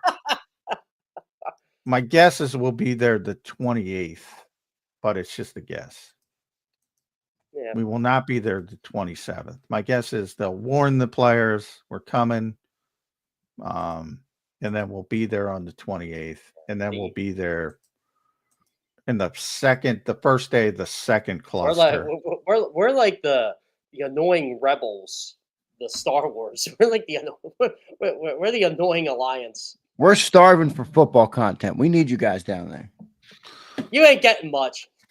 Yeah, well, it's better than nothing. I'll tell you that much. Yeah. All right, guys. Can I go on this rant while I'm at it? Go for it, Jeff. You can go. Oh on man, they look rant you so want. great in shorts. Shut up. You're gonna get John started too with this rant, Jeff. Well, My God. well, because I think a bunch of people are getting bamboozled. Like I always say, I mean, they're like, oh, blah, blah, look great. And I'm like, we were there. I wonder if people want to be bamboozled with it. If they're like, I'd rather be entertained and bamboozled than not be. Like, I almost wonder if that's a thought process. Well, it is. I think it is because, I mean, we're there for 15 minutes at rookie camp. I mean, we didn't even get to see anything other than individual drills and stretching. What's the line, John? You've seen the Batman movies, right? The Christian Bale ones. Yeah. I always use that line from Morgan Freeman. I forget what it's like. Hey, Mr. Wayne, if you just want to tell me what you're doing, so when I have to tell the board, I don't have to lie, but don't think of me as an idiot. I mean, it's always, and I don't want to get off because I'm torn. I'm like, because I know people get engagement with this stuff and people like it, but I don't like lying to people. What did you learn, John? Nothing. Well, I feel bad. I mean, well, people still want to listen to you. That's the beauty of it, John. So like, it's not like you have to lie to them to get the views. Some people have to lie to get the views. I guess. Really. I talk about things like, or they use something John said and act like they were there. Like Kyle McCord struck me as an NFL quarterback just by the way he handled himself. Like, so I said that, he's very advanced as far as you can tell he's got a lot of experience dealing with the media already. And that's a positive. Because he went to Ohio State and he went to St. Joe's Prep. He carries himself like an NFL quarterback. Ty Robinson, same person, like impressive individual. Miles Hinton was really impressive talking about his dad, which is an interesting story. So, and, on the field, you can talk about, I don't know, how a guy looks in individuals, but it's not like in training camp, we're watching the whole practice. We see plays, we see 7-on-7, we see full team drills. We see everything. We watch the whole practice. We don't get to film the whole practice, but we get to watch the whole practice. So you can give some better information. So for the guys who and I'm not going to pick on people, but for the guys who are making these grandiose claims about 15 minutes of rookie camp where we didn't see anything. Saw nothing. I mean, it's just not true. By the way, you see this engagement account? I don't even want to talk about it because it's such a bad account, but showing these 11, I think it was an 11-second clip of Travis Hunter in Jacksonville. Oh, yo. That has gone viral because he ran a bad route. Yeah, big deal. How many good routes did he run? I'm like, this is the kind of stuff, though. Yeah. It's like you literally, like, one of the things, like, I don't like filming guys dropping the football in individual drills.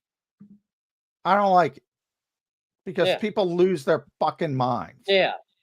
Or they slip or something. Yeah. It's like, what do you, I mean, you know, and if somebody, I'm not shy to tell you, Nice Smith was dropping the football all over the place.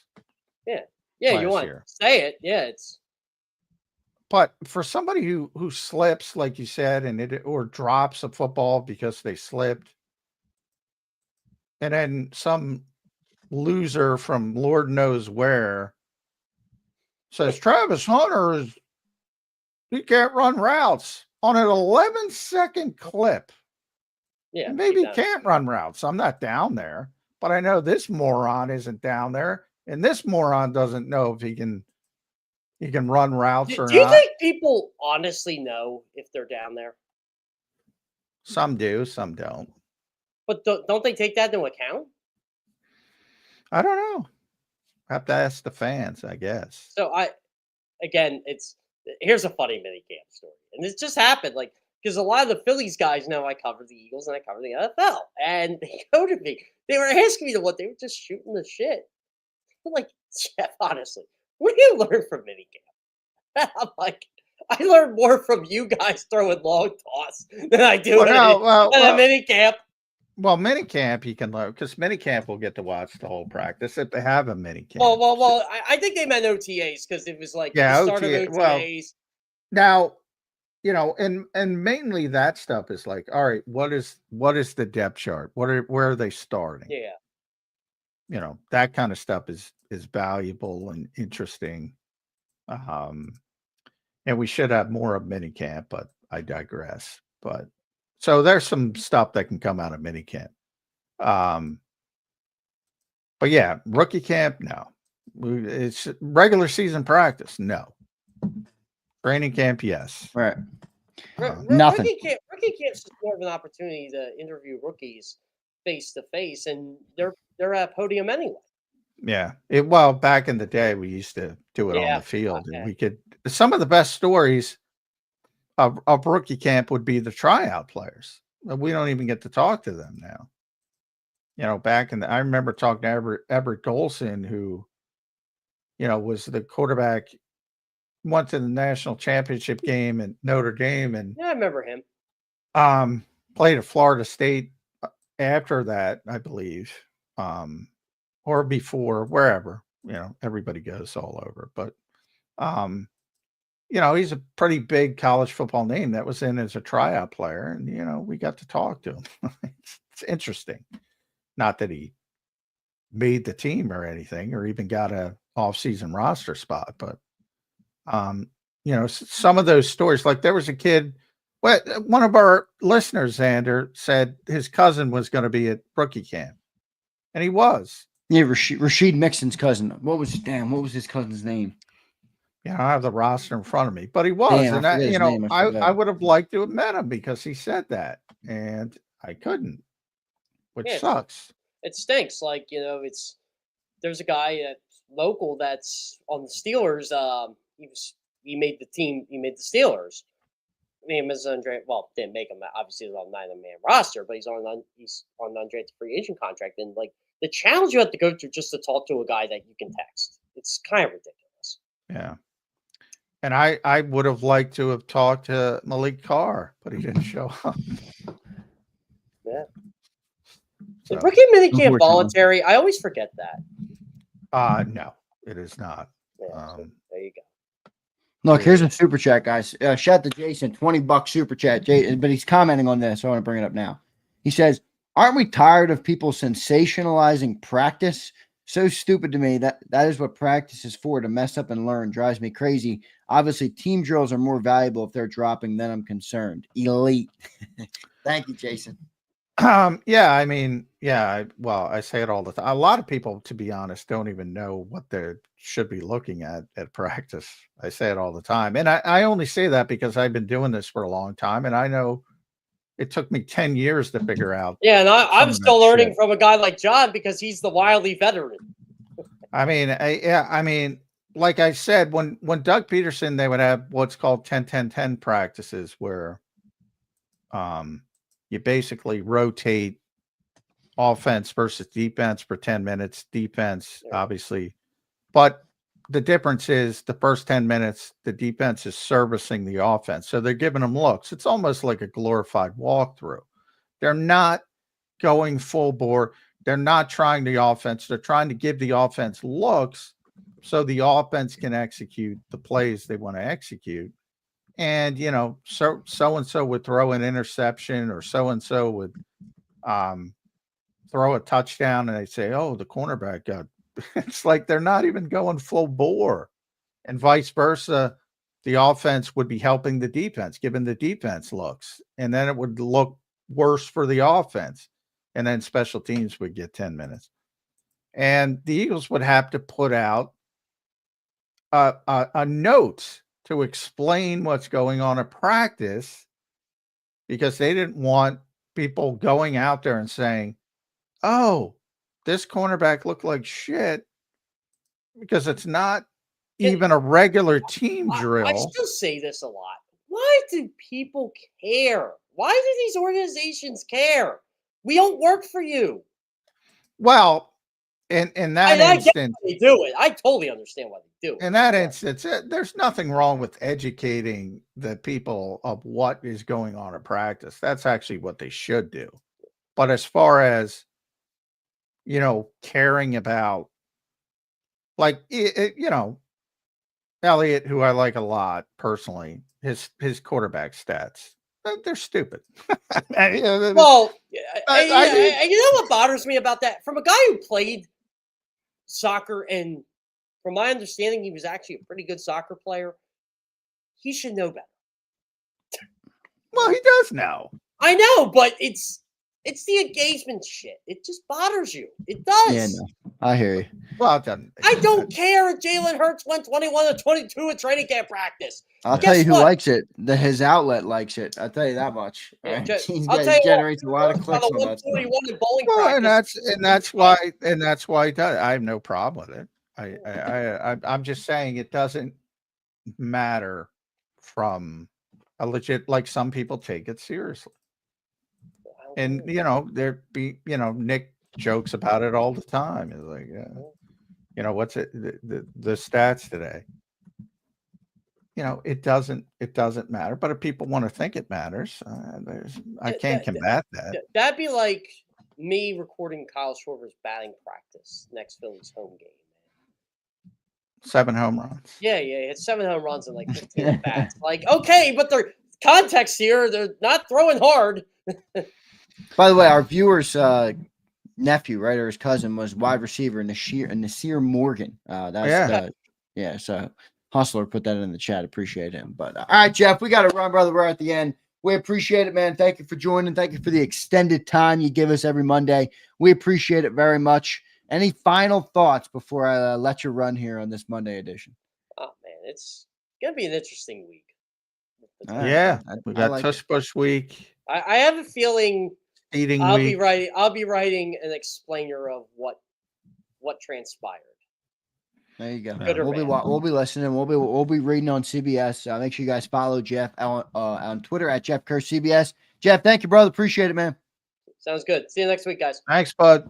There's Jeff Kerr giving us some extended time. Appreciate Jeff Kerr doing it today here on Birds 365. Great stuff there, John. We got some super chats to rattle off before the end of the show here. Brian Pumper says, my ace of hearts is going to be a Sixer. The VJJ heads need to stick to competitive Quidditch. I guess he's got a new nickname for Ace Bailey. Ace of Hearts, John. Like, I don't know how the Sixers are going to screw it up, but they're going to screw it up. I'm with you. I'm with you. I just, by the way, Josh Harris got his soccer team won. Whatever's going on in here. I'm not a soccer guy. I'd like soccer, but I just can't.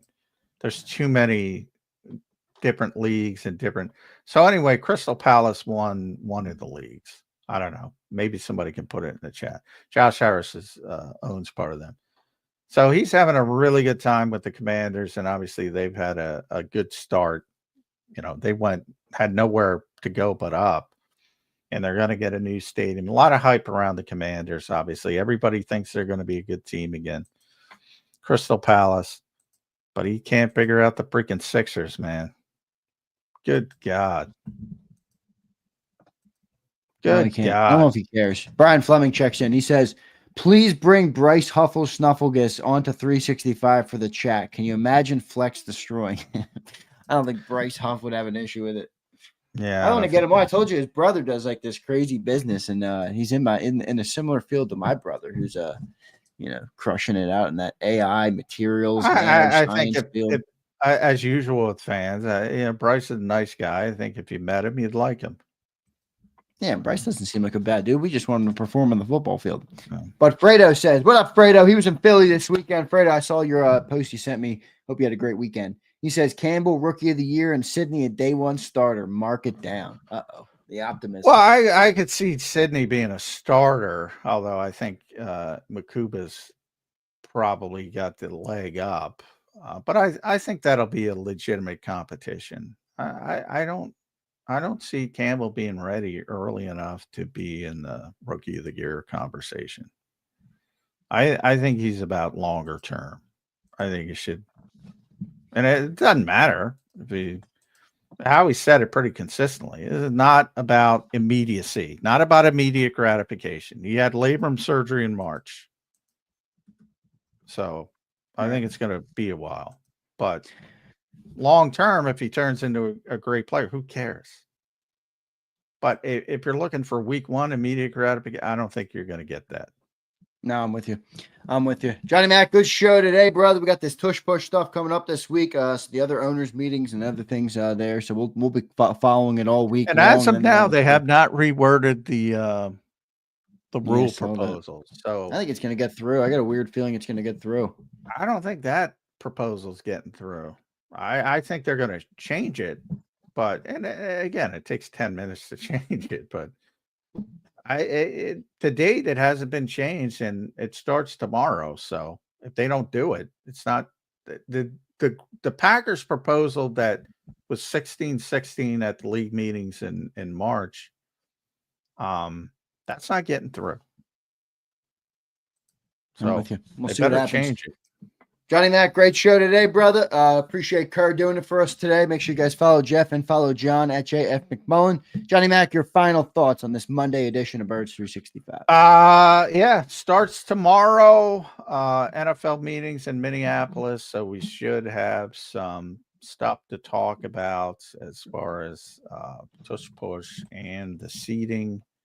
And on-field OTA is getting a little bit closer, so we should be a week from tomorrow. We will not be there on March 27th. We'll be there on either March 28th or March 30th. So coming up, we'll be down there. Yep, good stuff there. Johnny Mac, appreciate you doing it today, brother. We'll talk to you tomorrow on Birds 365. Thank you, brother. All right, thanks all.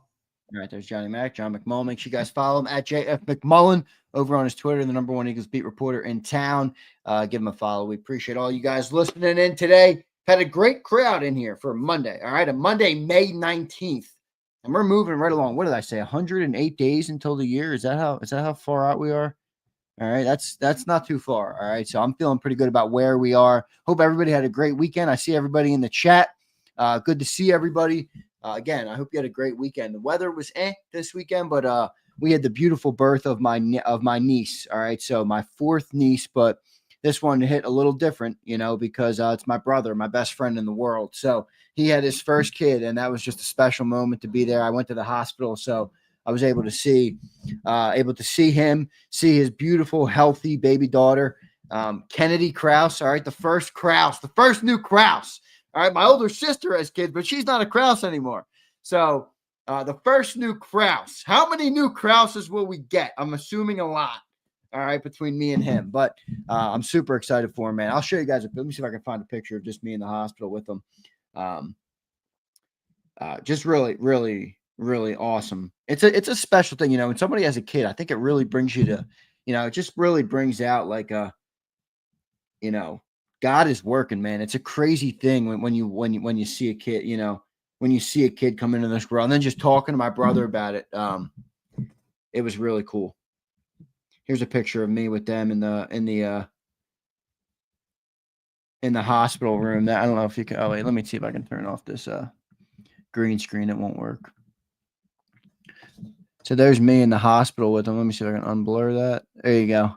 There's me in the hospital with them. There's my brother in the middle. There's obviously me on the right, and there's Julia, his wife Julia. She was amazing. Julia was amazing. She really was. She was incredible. But beautiful baby Kennedy. I love her already, everybody. I'm already going to spoil her. It'll be my third godchild, God willing. So hopefully all goes good. I take being a godparent very seriously. So I got 2 from my oldest sister, Brittany, my beautiful god kids, Luke and Amelia Bell, and then now I have Kennedy. So I'm super blessed. Our family's super blessed, and it was a beautiful thing. All right. So kind of threw off the weekend though, right? You know, because she was supposed to go in she was due like next week. And then she goes into labor. So it was pretty good. Pretty good. How's everybody? How did everybody else do this weekend? You guys have a good Siglord says, Zander, you better start having kids soon. You don't want to be 40. I'm 20. What am I? 27. I just turned 27. I'm good. I'll have a kid probably in the next 18. Maybe not have a kid in the next 18 months, but probably have one on the way in the next 18 months. As long as I start going before 30. My girl's a little bit younger than me. All right. So I'm good. I got a lot of room. All right. Make sure I got all my chats. Got all my chats today. Appreciate all you guys. Look at Artax. This guy loves me. I love my haters who love me so much they watch me for 2 hours. All right. That's soon, Z. Is it? I don't know. It doesn't feel that soon to me. All right. Doesn't feel that soon to me. Again, I just turned 27. My girl's a little younger than me, so I got some time. You know, I always say when I met my girl, I said to her, I'm like, you made me 3 years younger, because now I'm not, forget my age. Your age is far more important. So yeah, we'll be making some steps soon. All right. So I'm excited for that though. But yeah, no, it was a beautiful thing, man. The birth of a baby again is a beautiful thing. Where's let me find I'll find a good picture for you guys.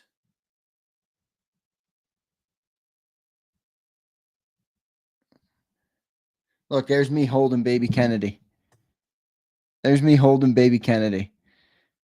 She was so beautiful, man. She was so beautiful. It's like they like shine it's like a bright light shine, you know. She was lit up, just glowing, absolutely glowing. So it was cool. But yeah, now I'm way behind now though, because all my stuff was left in Cape May, so now I'm still down here and all that sort of stuff. But we'll see how it all works out. Again, hopefully everybody has had a great weekend. Let me see this real quick. My girl is absolutely beautiful, and the picture of her holding the baby is just amazing picture. Where is that picture? Oh, look at baby Kennedy. Oh man, she's so cute, man. She's so cute. There's my beautiful girl holding baby Kennedy. Beautiful picture of my girl holding her. So it was a special moment, man, for our whole family. So we all drove up there. There's my 2 sisters. There's Katir, my 2 beautiful sisters holding baby Kennedy. It's just a cool moment. It really is. It's a cool moment. And it definitely gives all the women baby fever. For sure. It definitely gives all the women baby fever. All right. Killer says, congrats, Xander. My wife and I can't have kids, so our nieces and nephews are everything. Being an uncle is a blessing. Yes, it is, Killer Tomato. God bless you, brother. Keep being a great uncle and your wife being a great aunt. Abe says, Xander's getting baby fever. A little bit. I want 10 of them, Abe. Or as many as God will bless me with is what I'll take. All right? As many as God will bless me with, I will be happy with. It might be 14. It might be 22. I don't know. I'll take it, though. All right? I will take it. I want as many kids as my biological clock is not ticking. No, that's not true. All right? I'm 27. I'm good. I know. My cousin, Asa, he married my cousin, Becca. He married – his dad had him when he was, like, 55. So, like, men's – it's different. But, again, I want to be younger to be a dad, so – I guess from that perspective, but biological clock, I don't know if that's ticking. All right. Big Z's dropping. That's a pause.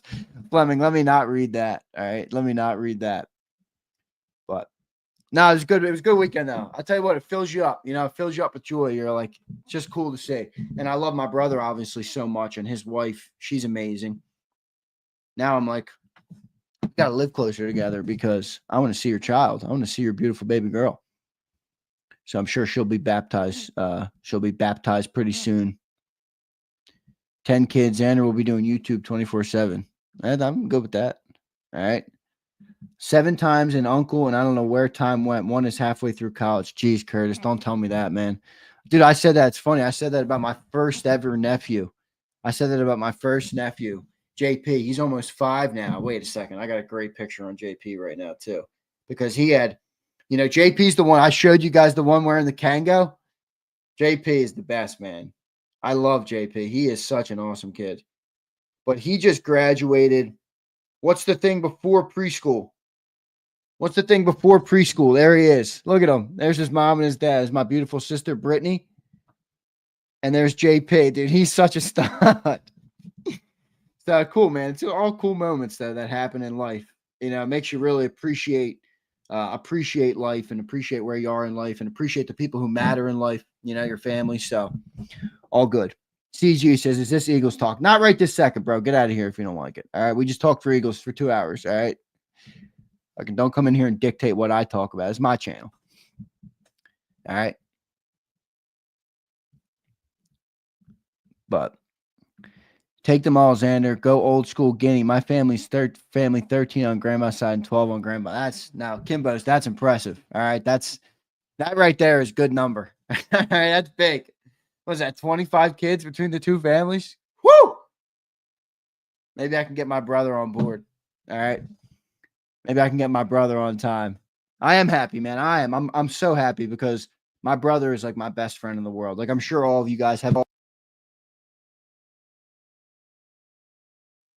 I'm sure all of you have a friend, whether it's a friend or a brother or whatever the case may be. My brother is like, we are tight, man. We're tight. So let me fix my mic. My bad. I unplugged it. Thank you, Izzy B. I appreciate that. I'm super excited. The Krause Empire. Yes. The Krause Empire is coming. Nah, the headphone didn't die. I unplugged the stupid mic by accident. I do have an AirPod in though, but the headphones on the AirPod or the microphone on the AirPods doesn't work there. I got it, Jason. I got it. All right, I got it. All right, everybody. I appreciate you all. I got to run. I got some stuff to get handled down here now today because my weekend got thrown off, but worth it. All right. I'll tell you what, it was worth it. So great weekend. Great show today with Jeff Kerr. Shout out to Jeff Kerr, man, giving us all that time. Just great stuff from him. Johnny Mack, great stuff. We got the owners' meetings this week, so we'll get an update on what's going on with this tush push. I got a feeling they're going to keep it. I got a feeling they might keep this thing, man. The schedule, the seating is kind of overtaking it. Oh, Bombay, I'll get there in a second. The seating is kind of overtaking it. Maybe there's a chance that they get it. Bombay says, how about them Panthers? A 6-1 blowout. No, it did go to 7. It did go. Bombay, I told you, man, it might go to 7, okay? So stay tuned, though. It did go to 7, but, boy, they took care of business last night. Toronto, they just can't win in the playoffs, man. They just can't win in the playoffs. That team has more than enough good players in Toronto on the Maple Leafs. I mean, Nylander and Austin Matthews and all those dudes, man, they got a lot of players, but hockey is not about the most talent. It's not. It never has been. It is not about the most talented players. So you got to play like a team, like a unit. You got to be a band of brothers, and you got to come together to win a hockey game. And the Panthers right now look really good, brother. The Panthers look real good. Now, who they playing in the West? It's going to be the Oilers and who? I kind of have been. I've been Oilers and is it? Are we not determined yet between Jets and Stars? No, it's the Stars. The Stars won that, right? Yeah, Stars won 4-2. All right, so that's going to be good. Dallas Stars, it's a meh team. You know, back in the day, you know, can anybody guess who my favorite Dallas Star was back in the day? Any old school hockey fan here, can they guess who my favorite Dallas Star was back in the day? Who can guess who my favorite Dallas Star was?